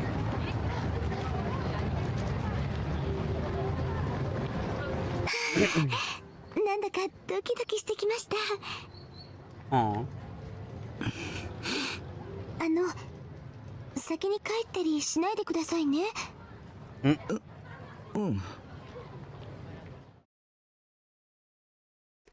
Yua only got more and more nervous as she went up and spoke to the store employee.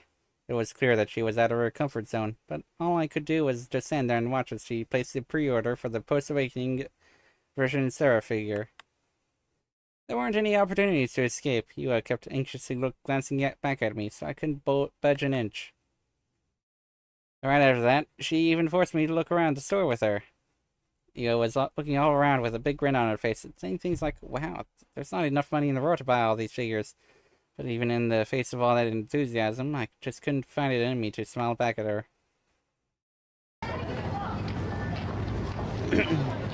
So apparently Yua took the train to school, but which meant I had to accompany her all the way to Shinsen Station. She might not look like it, but she was a devious one, alright. She always managed to get her way, all without making herself look even remotely selfish. Clever girl, talk about a wolf in sheep's clothing.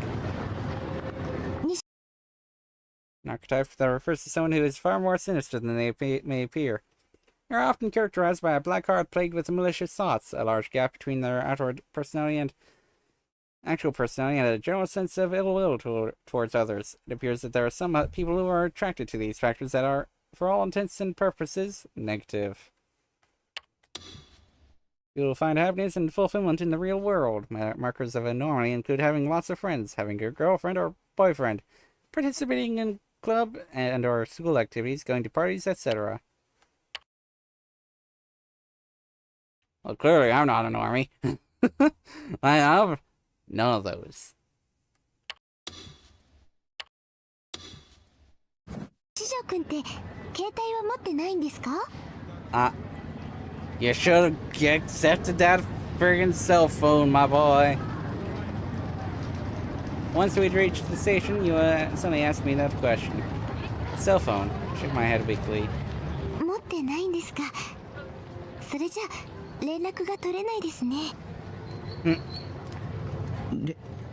連絡? How the hell would she want to stay in touch? What, was she going to demand that I text her about every little thing for the rest of my life? でも西条くんパソコン持ってましたよね。私も持ってるからメールアドレスを交換しませんか？どうして？そのフィギュアの発売日に取りに行かなくちゃいけませんよね。その時にまた一緒にまだ一人でアニメ8に行く勇気はないから。She was good. それに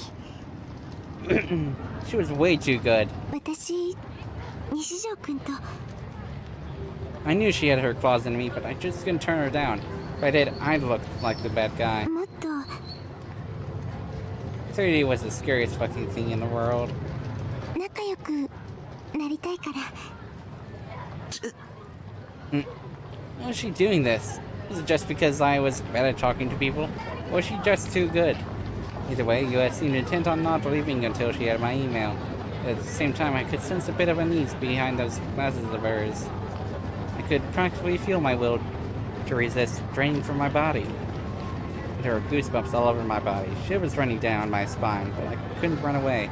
I couldn't turn her down. There was definitely something up with Yua. There was aura she had. It wasn't normal. I couldn't really put into words exactly what it was that bothered me so much, but whatever it was, something wasn't right.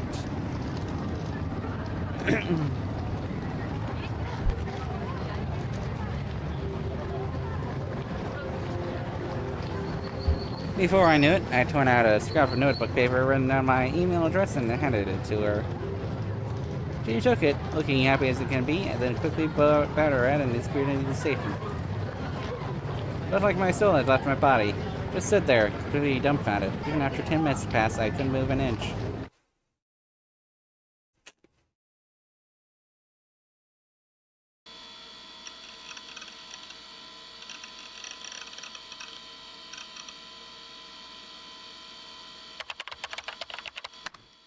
So what do you make of all this? Of her? Huh? Because personally, I don't have the slightest clue. There's no way she doesn't have ulterior motives or something. It doesn't make any sense otherwise. Hey, you listening? Grim. What arrogance is this? And that night, I decided to consult Grim about Yua. I figured I might as well. If I just kept my paranoia to myself, I wouldn't get anywhere. And that was the response I'd gotten. Well, not like I could blame him. The first time I'd spoken with you, I reacted the exact same way. It's stupid of me to think you'd be any help, Grim. Now wait one fucking second. You're being serious? You actually managed to raise a flag with someone? You really have a way of getting whatever you want, huh? Lol. Now who said they weren't into 3D again? Lemafel. It's not like that, dude. Grim's reaction was almost identical to Mitsumi-kun's. Are they the same person or something? My bet is yes.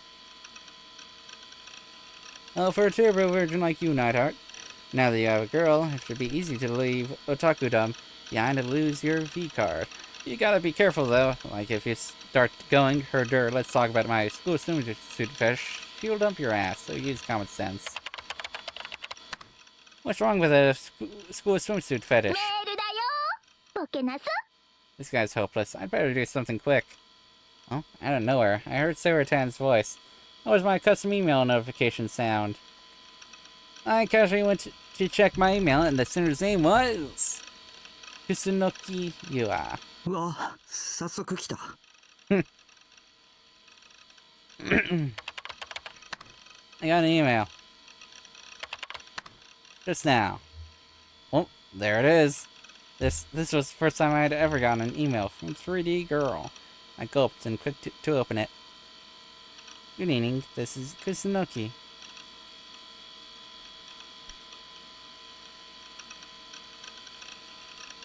I sent this email as soon as I was able to.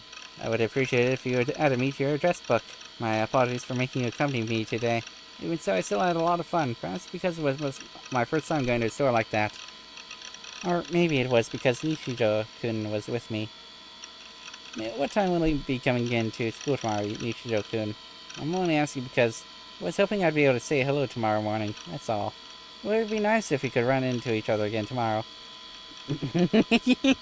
Well, I'll be sure to email you again soon. Good night. Yua's usual elegance and purity shown through the email, and by using a lot of emoticons, she gave it a bit of a friendly tone too. But when she said things like, maybe it was because Nishijo-kun was with me, or I was hoping I'd be able to say hello tomorrow morning, Just couldn't help but feel like she was up to something. What's it now? Same. Chill the fuck out. Just usual greetings and shit. Whatever, bro. Just post it. Post it already. Ha! Ha! What? Stop! Stop! No! Please! Oh wait, it's just the entire friggin' email.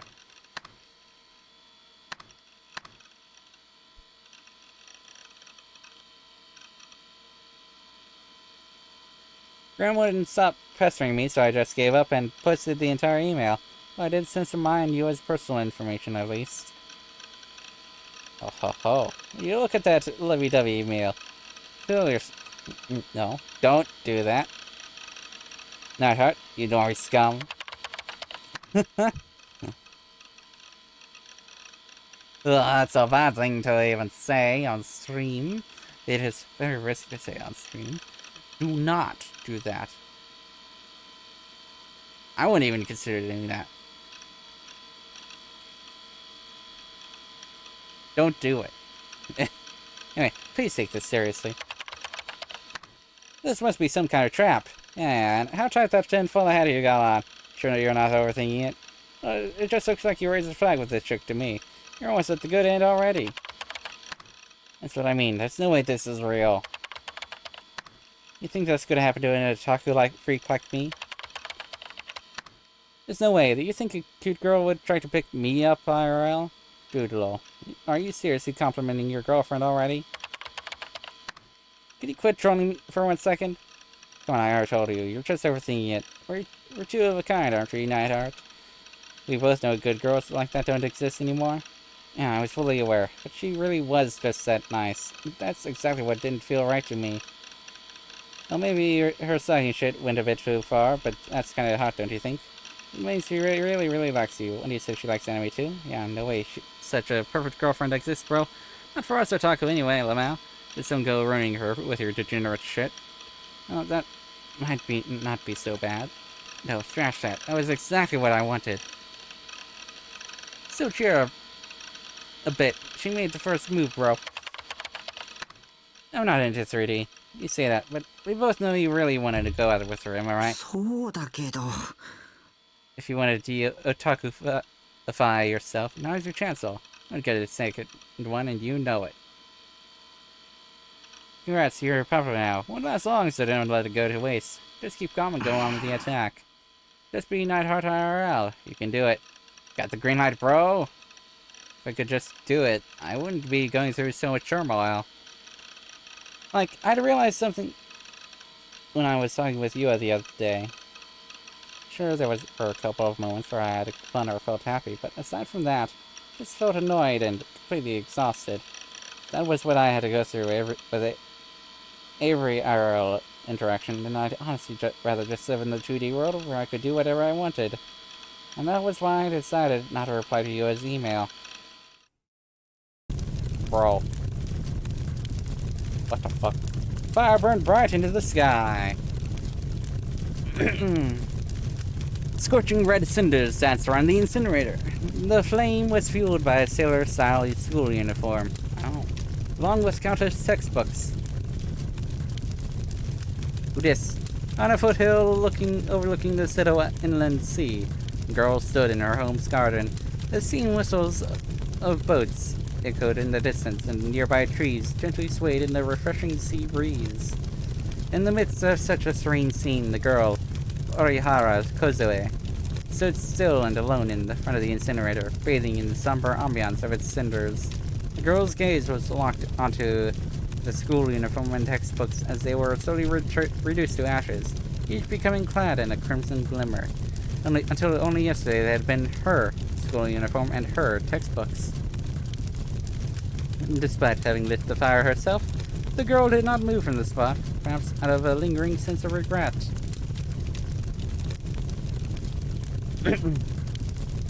That, too, lasted only a moment. She suddenly knitted her eyebrows and covered her eyes as hard as she could. She gasped in agony. and yet she did nothing more. The girl did not moan, nor did she raise any tearful complaints. All she let out was a series of ragged breaths. She shook her head repeatedly from side to side, as if to express a fierce visceral objection. And as she did, her strength slowly started to crumble, and she collapsed to the ground. She fell on her backside with a thud, let her jaw droop, as if utterly exhausted, and looked up to the sky, with a dazed expression on her face.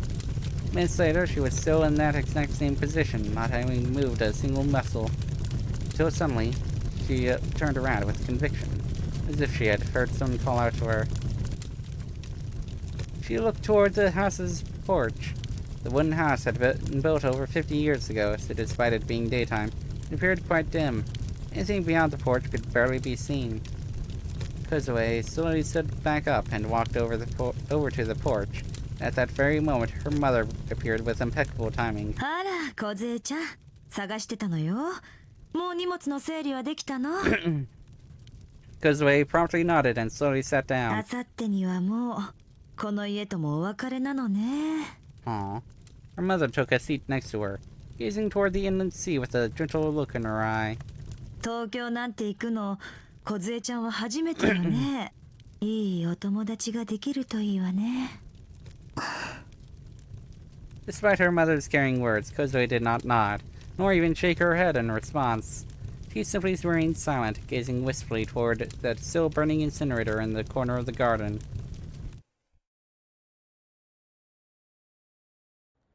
Another week came, and with it, another school day. As usual, I headed to school with my head hung low, depressed as ever. Autumn was starting to come into full swing. The leaves of the trees in Chodo Park were slowly changing color, and I was starting to feel chilly in my short-sleeve uniform.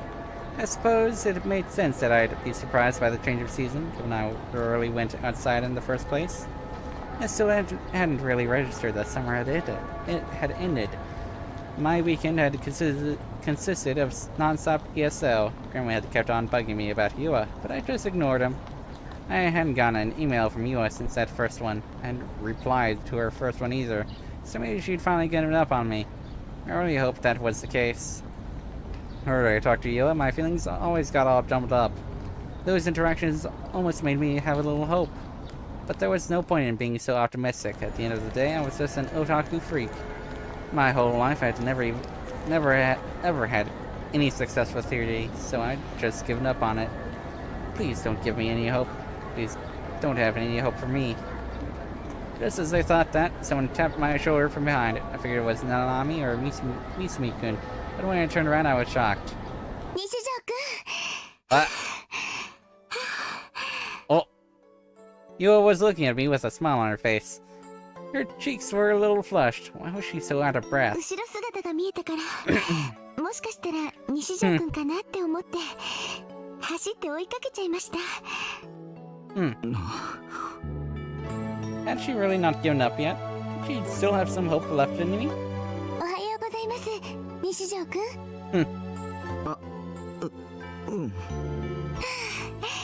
やっと言えました。土日を含めて4日もかかってしまいましたけど。あ、先週メールを送ったんですけど、読んでもらってます。I found myself nodding out of reflex. よかった。返事がなかったからてっきり届いていないかと思って何度か送り直そうとしたんですけど、我慢しておいて正解でした。Seriously, what the hell did Yua want from me? Did she expect me to like her back? Did she want me to be her boyfriend? And did she want us to live out some intimate lovey-dovey fantasy together? There's no way I could do that. No way I could be that normal, no matter how hard I tried. I really wanted to, but it just wasn't possible. Still didn't understand why Yua even liked me in the first place, which made it all the more impossible to trust her. So I just couldn't do it. 西条くん、どうしたんですか？ず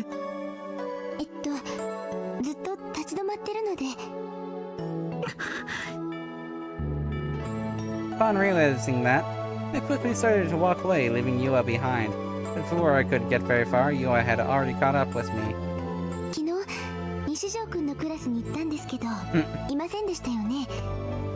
もしかして風邪でもひいて休んでるんじゃないかと思って心配だったんです。でも元気そうでよかった。たまにしか。はい。僕たまにしか学校来ない。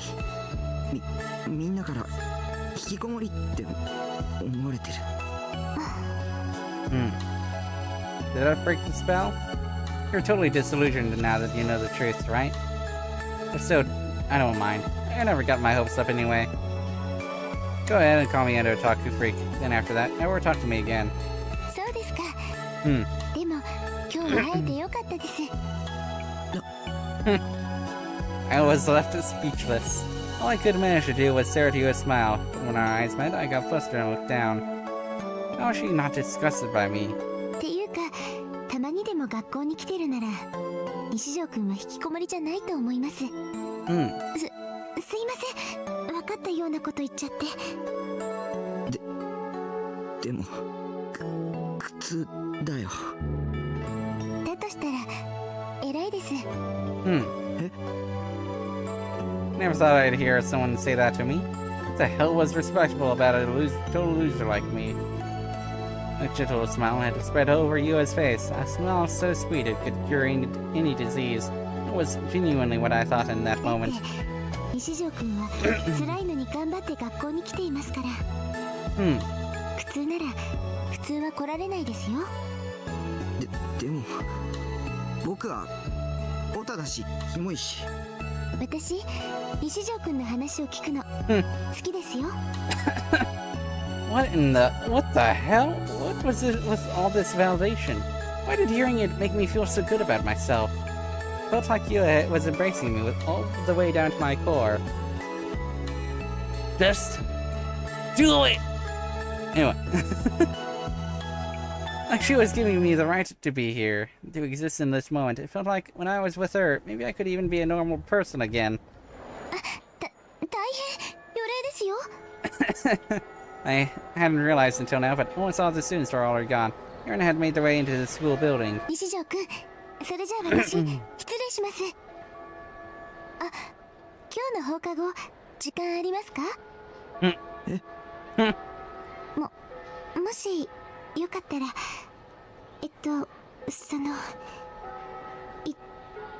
一緒に帰りましょう。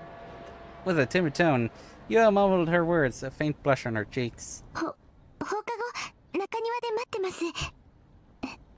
もし気が向いたら来てください。あ、無理に来なくても全然平気ですから。失礼します。Yua bowed elegantly, then darted off toward the third-year classrooms. I watched her disappear into the building, and I pinched my cheek. It really wasn't a dream, or a delusion. I couldn't focus on my classes all day after that. Or rather, I didn't bother trying to focus. I just rested my head on my hand, staring sluggishly into the autumn sky outside the window. My teachers, my classmates, none of them ever paid any attention to me. But Yua did. Yua was different from the other shitbags at the school. I couldn't stop thinking about her. I couldn't stop having delusions about her. Before I knew it, classes were over for the day. Yo, Taku. 今日もデートか？この前のメガネのことはうまくいってるんだろうな。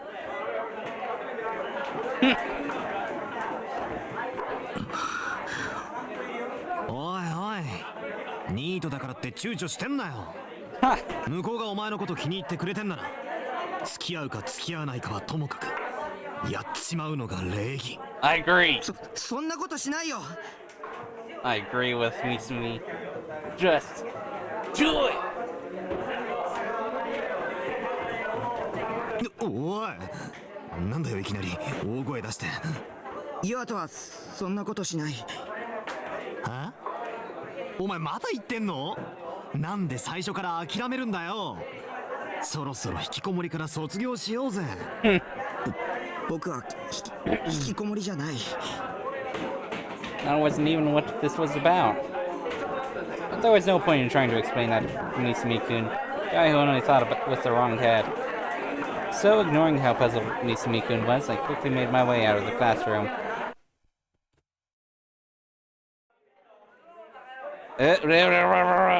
Shit.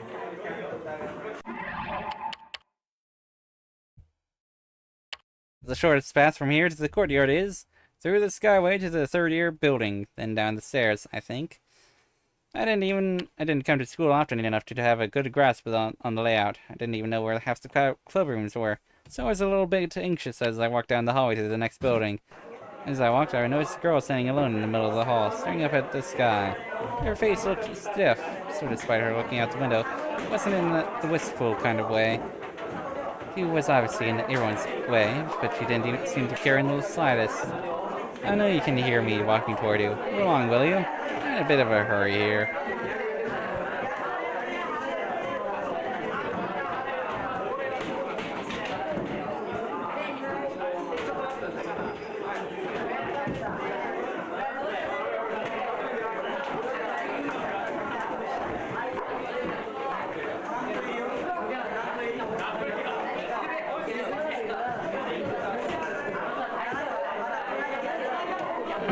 I was getting real joking vibes from her.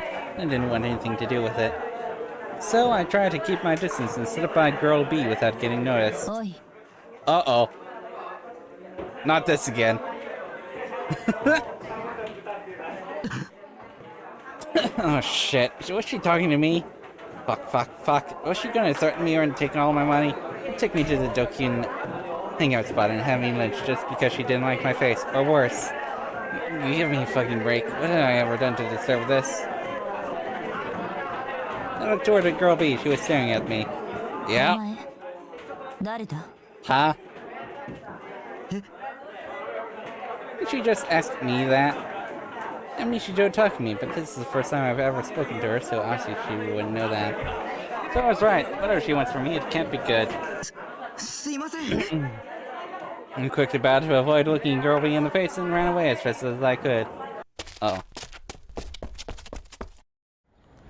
After boating through the hall, down the stairs, and out the door, I tried to look behind me at the third-year building. It seemed like the scary girl hadn't come after me. I was safe. To be completely honest, I was getting tired of all this bullshit. Wherever I went in the third dimension, I was always running into another goddamn trap. I took a second to catch my breath and then looked for the courtyard. The courtyard was between the school building and the pool. It was so narrow, it was more like a path than an actual garden. There were a few evenly spaced flower beds spread across the courtyard. The violet-colored flowers were especially eye-catching. What kind of flowers are those? I wondered, but I really didn't have a clue. And standing in front of the flower beds was none other than Yua. She stood still, gazing at the flowers listlessly. Just like she'd promised. She'd really waited for me here. She'd waited for me alone. Yua hadn't betrayed me. Maybe I could trust her. Maybe she really was the savior I'd been looking for. Yua looked up and noticed me standing there. And a moment later, her eyes widened. Got shy and looked away, frozen in place. Should I walk toward her? I didn't know. Why was she so surprised? Maybe just shouldn't have come. As I was lost in thought, Yua ran over to me. びっくりしました。西条くんが本当に来てくれるなんて。どうせ来てもらえないって諦めかけてたんです。でも待っててよかった。I was taken aback. Yua was thinking the same way as me. We both had the same pessimistic mindset. But there was one clear place that we differed. Whenever I had negative thoughts, I'd freeze up and do nothing, but whenever Yua had negative thoughts, she'd take action anyway. I seriously respected her initiative. I wanted to be like that too. 一緒に帰ってくれますか? She timidly asked me, and I nodded in response. Walking side by side, the two of us passed through the school gate. It was a little embarrassing. It felt like other students were staring daggers at me, green with envy. And the more aware of that I became, the more anxious I got. I guess I was right. I really can't walk home alone with a girl. Who the fuck are you? Crossed paths with a teacher I'd never seen before. Or at least I assumed he was a teacher since he was wearing a suit instead of a school uniform. But wasn't he a little young to be a teacher? Well, I hardly ever came to school, so it only made sense that I wouldn't know what house teachers looked like. Oh, sometimes I even forgot what my homeroom teacher looked like. The teacher in the suit was looking around restlessly as he headed for the school building. どうしました？ Not knowing how to react, I quickly shook my head, returned to Yua's side, and went back to walking with her. We'd said we'd walk home together, but my base was only 10 minutes from school. You know, Yua needed to go all the way to Shinsen Station, so I needed to accompany her before I could go home. If by force of habit, I led Yua into Shoto Park. The park was something of a shortcut on my route to school, so it's saving me about a minute each way. 西条くんって朝よくこの公園でパンを食べてませんか？ Huh? Ah. How does she know that? She's been stalking you for longer than you thought. Oh my god. やっぱりよく見かけたんです。でも That いる時といない時があって、今日ようやくその謎が解けました。学校にたまにしか来ないからだったんですね。あ、別にそれがダメって言ってるわけじゃなくてですね。素朴な疑問だったので。Yua suddenly stopped, turning toward the bench I always ate breakfast on. Nobody was sitting there at the moment. なんだかここに座っているあなたの背中はすごく辛そうに見えて。 Aww. Yua bent forward slightly, gently stroking the back of the bench. 何度も見かけるうちにだんだん気になってきて。Ah. The bench was right in front of the fence by the pond. Whenever you sat on it, you could just stare out at the pond without needing to worry about whether others might be looking at you. It was right by the watermill, too. Maybe making it even more inconspicuous was another huge plus. ここ最近は姿を見かけなかった日は心配でご飯も喉を通らなかったりしてたんです。Really? I never noticed her looking at me when I was here. バカみたいですよね。一度も話したこともない人の心配してるなんて。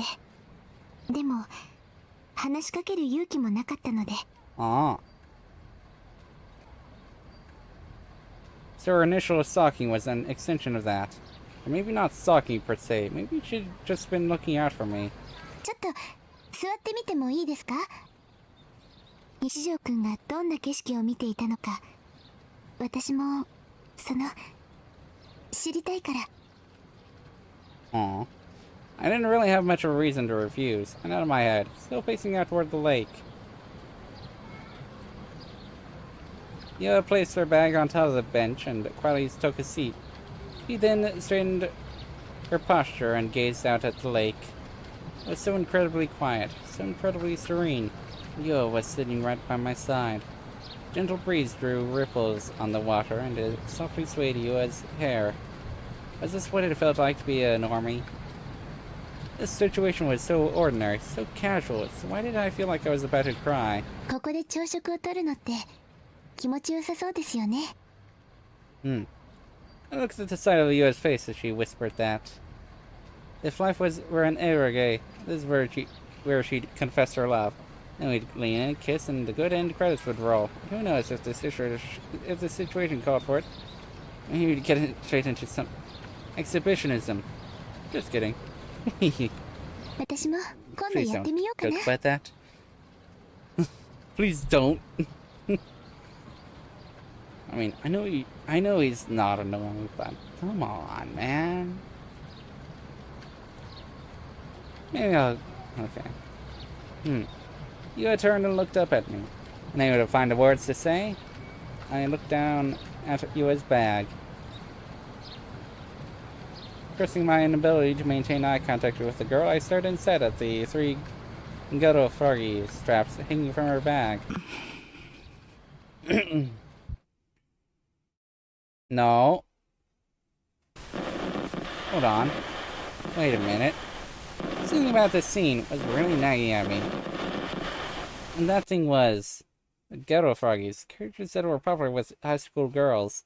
I'd seen those exact ones before, hadn't I? Where, though? I just couldn't put my finger on it. Definitely felt like I'd seen them before, but I just couldn't remember where. I do!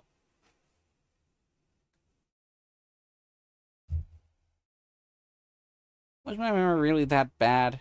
I'd always been confident in my memorization skills, and they never failed to help me score well on my tests. Oh, it was pretty smart, after all. So why were they failing me now, and at such an important time, or at least what felt like one?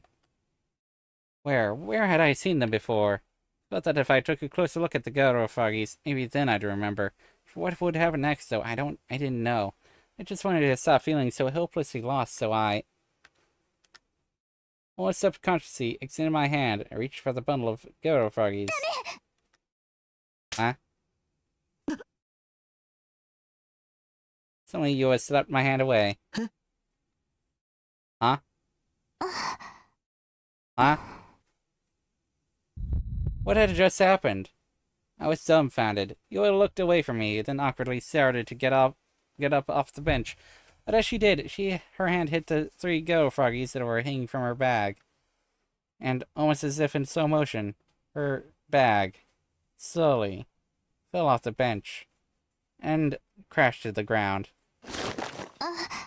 The bag was unzipped, so all of her notebooks and textbooks spilled out onto the ground.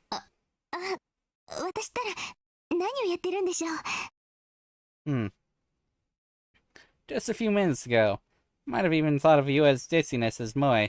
The present moment, I was just frozen in place, and that was because one of the fallen notebooks had flipped open. Tons of notes and newspaper snippets were scattered across the ground. It looked like it was some sort of scrapbook, and all the notes, all the newspaper snippets, everything was focused on a certain string of cases. New Gen. And its name was written there, clear as day. New Gen. Yeah. My voice came out ragged. Yua, in a panic, started frantically gathering everything up and shoving it back into her bag. Uh-oh. Once she did, she held the bag close to her chest and stood up. She looked toward me and nodded, her expression intensely uncomfortable. Her smile from before was nowhere to be seen. それは Yua didn't answer. Why wouldn't she talk to me? Please, just say something. Anything. Even so, she said nothing, which meant she must have realized that she'd been caught red-handed. I'd wanted to trust her so badly, and I'd been just starting to think that maybe Yua was actually on my side, that she could have been an ally. 誰も信じちゃダメ誰の言葉にも耳を傾けちゃダメ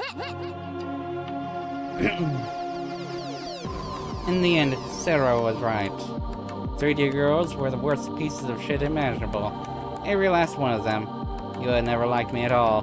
She only wanted to get close because she had ulterior motives. Maybe she wanted to turn me into the police. Or maybe she wanted to blackmail me. God damn it. God fucking damn it. I'd almost forgotten all about that incident, yet here we go again. The police had never questioned me, so I thought that maybe, just maybe, I could go on pretending it had nothing to do with me. All I wanted was to get away from those stupid murders, so why? What the hell was really after here? No, I didn't even care anymore. Just wanted to run as far away as I could, so I went to turn around. But Yua quickly grabbed my wrist. 逃げるの What? Oh no! Her voice sent chills down my spine. Her tone was so cold it felt like my body might freeze over. Didn't even feel like she was the same person. It wasn't the Yua I thought I knew. And her grip. Her grip was way tighter than I have expected. It wasn't normal. Doses of pain ran through my arm. My bones felt like they were being crushed. I tried to shake her off me, but she wouldn't let go. In fact, she was pulling me toward her, practically pinning my arm behind my back. 逃げるの What? From behind me, right by my ear, I heard a whisper that crushed any emotion I had left. With a shiver, I slowly turned around. Oh no. She was staring at me. There was no longer any color left in those eyes of hers. 逃がさないよ Oh no. 騙してたことは謝るけどお互い様だし Huh? あなただって隠してたことあるよね Huh? I'm hiding things? Only a single thing crossed my mind. Somehow she knew that I had witnessed the staking murder. She knew that I had seen the perpetrator, and that was most likely why she tried to get close to me. I knew she was good, too good. She'd had me wrapped around her little finger. Everything she told me was a lie. Her taking an interest in me from just one glance. Her liking Bloodtune. Her arranging to go with me to go pick up the Sarah Post-Awakening version figure from the store when it went on sale. All her nice little comments as she listened to what I had to say. Her wanting to get to know me better. Her being worried about me when I didn't come to school. Her saying that she respected me. Everything that came from her mouth had been a lie. That thought killed me inside. I was overwrought with grief. I tightly clenched my fists. Fuck. Why had I believed a single fucking thing she'd said? 本当はもっと時間をかけて調べたかったんだけどバレちゃったからしょうがないよねあなたに聞いてもらいたい話があるの Well, 聞いてくれるよね聞かないなんて言わないよねあなたは聞くべきよ聞いて huh? 聞くでしょ Huh? 聞かないなら Okay. What'll happen if I don't listen? You'll feel like a completely different person.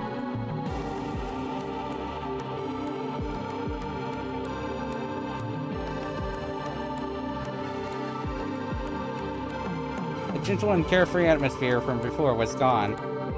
He felt completely unapproachable now. The atmosphere felt bizarre, like one molded from utter obsession. Her tone was as composed as could be, though perhaps cold as ice was a better description. Her usual femininity had disappeared without a trace. No, I didn't want to listen. I tried to cover my ears. I couldn't. Yua was holding on to one of my arms. Her grip was weaker than a second ago, but she still didn't let go. I couldn't move my hand. And while we were in that deadlock, she took a dark gray, shiny object from her bag and held it out to me. I was petrified. My heart had skipped a beat. Any composure I had left was gone. I was so shocked that the hand that was going to cover my ear would just fell to my side. Before long, Yua's voice, now sounding almost regretful, reached my この十 ears. 字架に見覚えあるよね Well, of course, I'd definitely seen it before. I wasn't sure what it was at first, but I quickly realized it might have looked like a cross, but it was, in fact, a stake. And stakes with such a unique shape were not something you'd see every day. Or at the very least, I had only come across them once. That night, scattered across that alleyway. That night, as the demon girl nailed them into the wall. That night, as the corpse was being nailed onto the wall. やっぱり知ってるのね Hmm. 知ってるんでしょ知ってるに決まってる知らないなんて言わせない Aww. 知ってなくちゃおかしい知ってるよね知ってるよね Hmm. I frantically shook my head in denial. Disgusting cold sweat broke out onto my brow. All I could do was wipe it away as I kept shaking my head as hard as I could. これあなたの部屋にあったのよあな Yep, たの部屋 I figured. ベッドの下 Yep, 床に落ちてた yep, 落ちてたの yep. 落としたよねそれとも捨てたとにかく落ちてた、Hmm. 落ちてたの Who the hell was this girl? When the fuck had she searched for my room? Was it the day we'd first met? When my leg got injured and she'd come all the way to my room with me? When she'd seen my Sarah figures and her face lit up all cute like a fucking Christmas tree? この杭外国製のすごく珍しい杭なのよ Hmm. それとニュージェネ第3の事件で使われた杭と同じなの Aww. 同じよね同じなのは間違いない同じよ遺体を壁に貼り付けにした杭と Aww. 同じ I was convinced. This woman thought that I was the culprit behind Nugent. She thought I was some kind of insane cutthroat murderer. Did she think she was a detective or something? Did she call herself Kusun Nuki? You are Ace High School detective? Danganronpa, hello? Or some shit? Fucking kill yourself, actually. That shit might have worked in anime or video games, but this was real life, and little did she know, her reasoning had a fatal flaw. I knew who the real killer was. I'd seen her with my own 2 eyes. I'd seen that demon with myself. Sure, I didn't know her name. She'd been wearing the Tsume uniform, which meant that she was someone I could know. だから Yua suddenly hung her head and let out a small sigh. She loosened her grip on my wrist even more, then finally let go. それ以上でもそれ以下でもないです。ただ、あなたが知ってるかどうかを確かめたかっただけ。本当はまだ言うつもりじゃなかったですし。The fuck had she meant by yet? それじゃあもう一つ確認させてください。あなたには予知能力がありますか？Precognition. To know what is going to happen in advance. For example, to foresee an unusual phenomenon, also known as foresight or foreknowledge. To know what is going to happen in the future before it actually happens.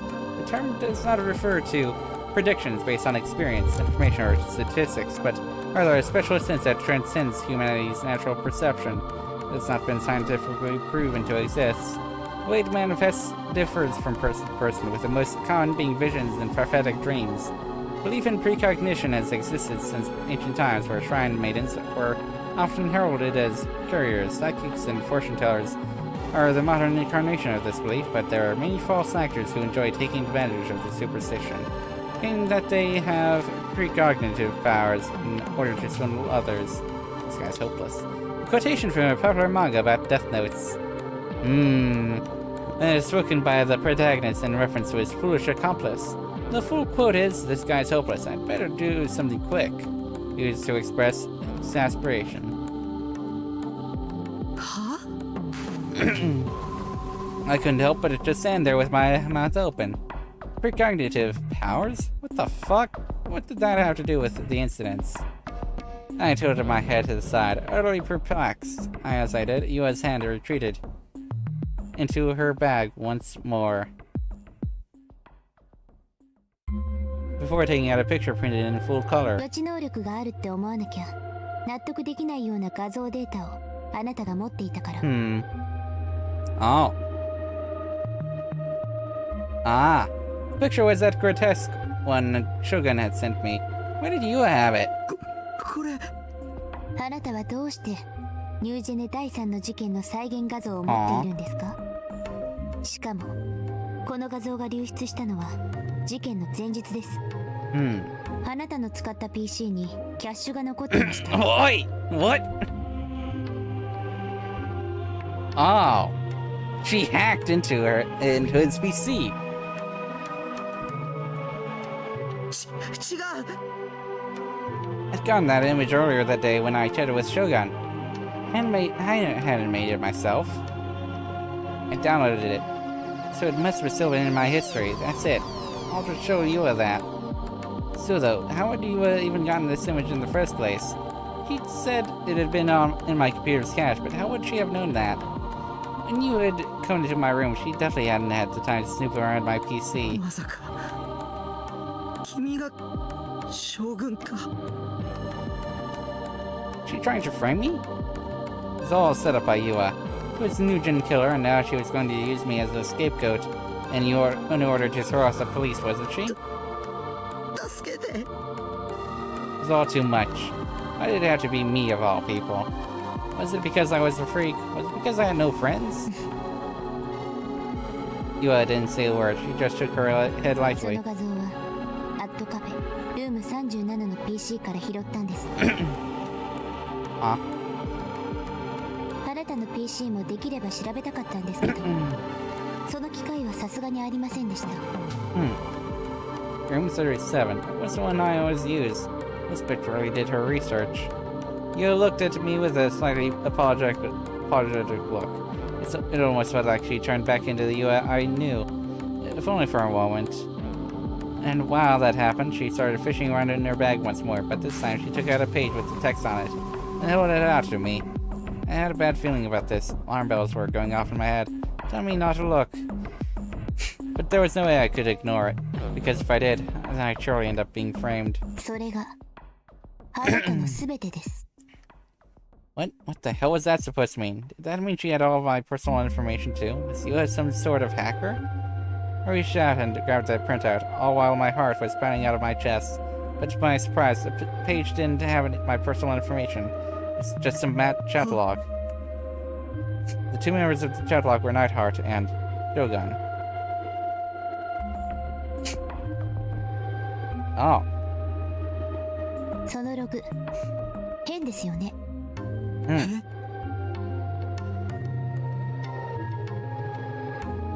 What was so strange about it?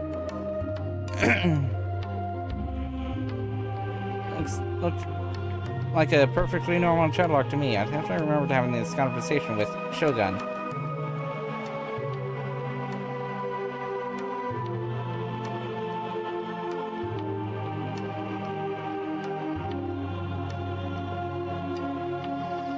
Wait.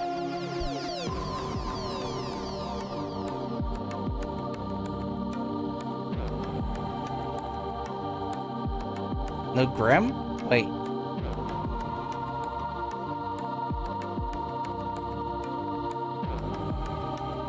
Night Haruto と将軍の Hold on. Oh, wait.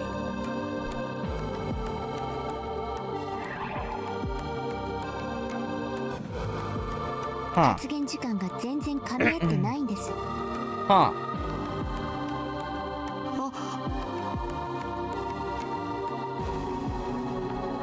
Huh? What the hell?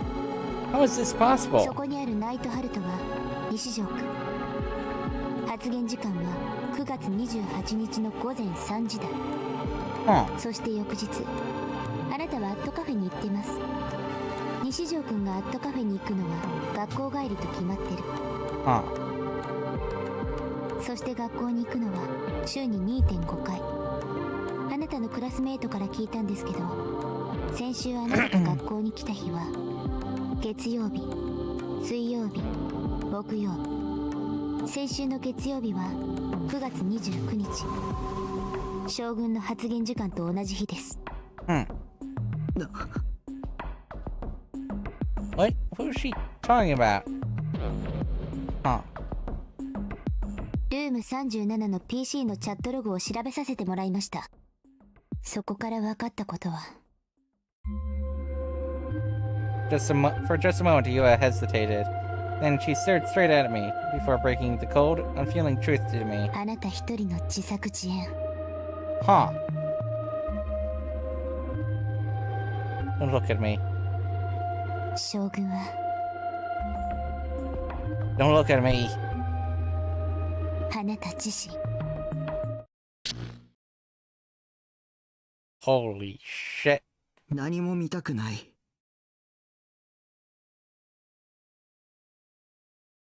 I think I'll be ending it there, you know.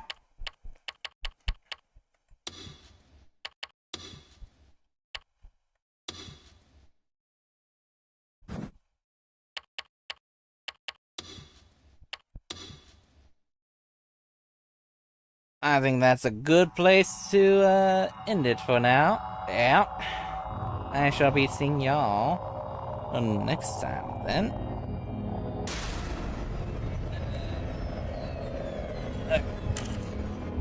So, I shall see y'all next time. Goodbye.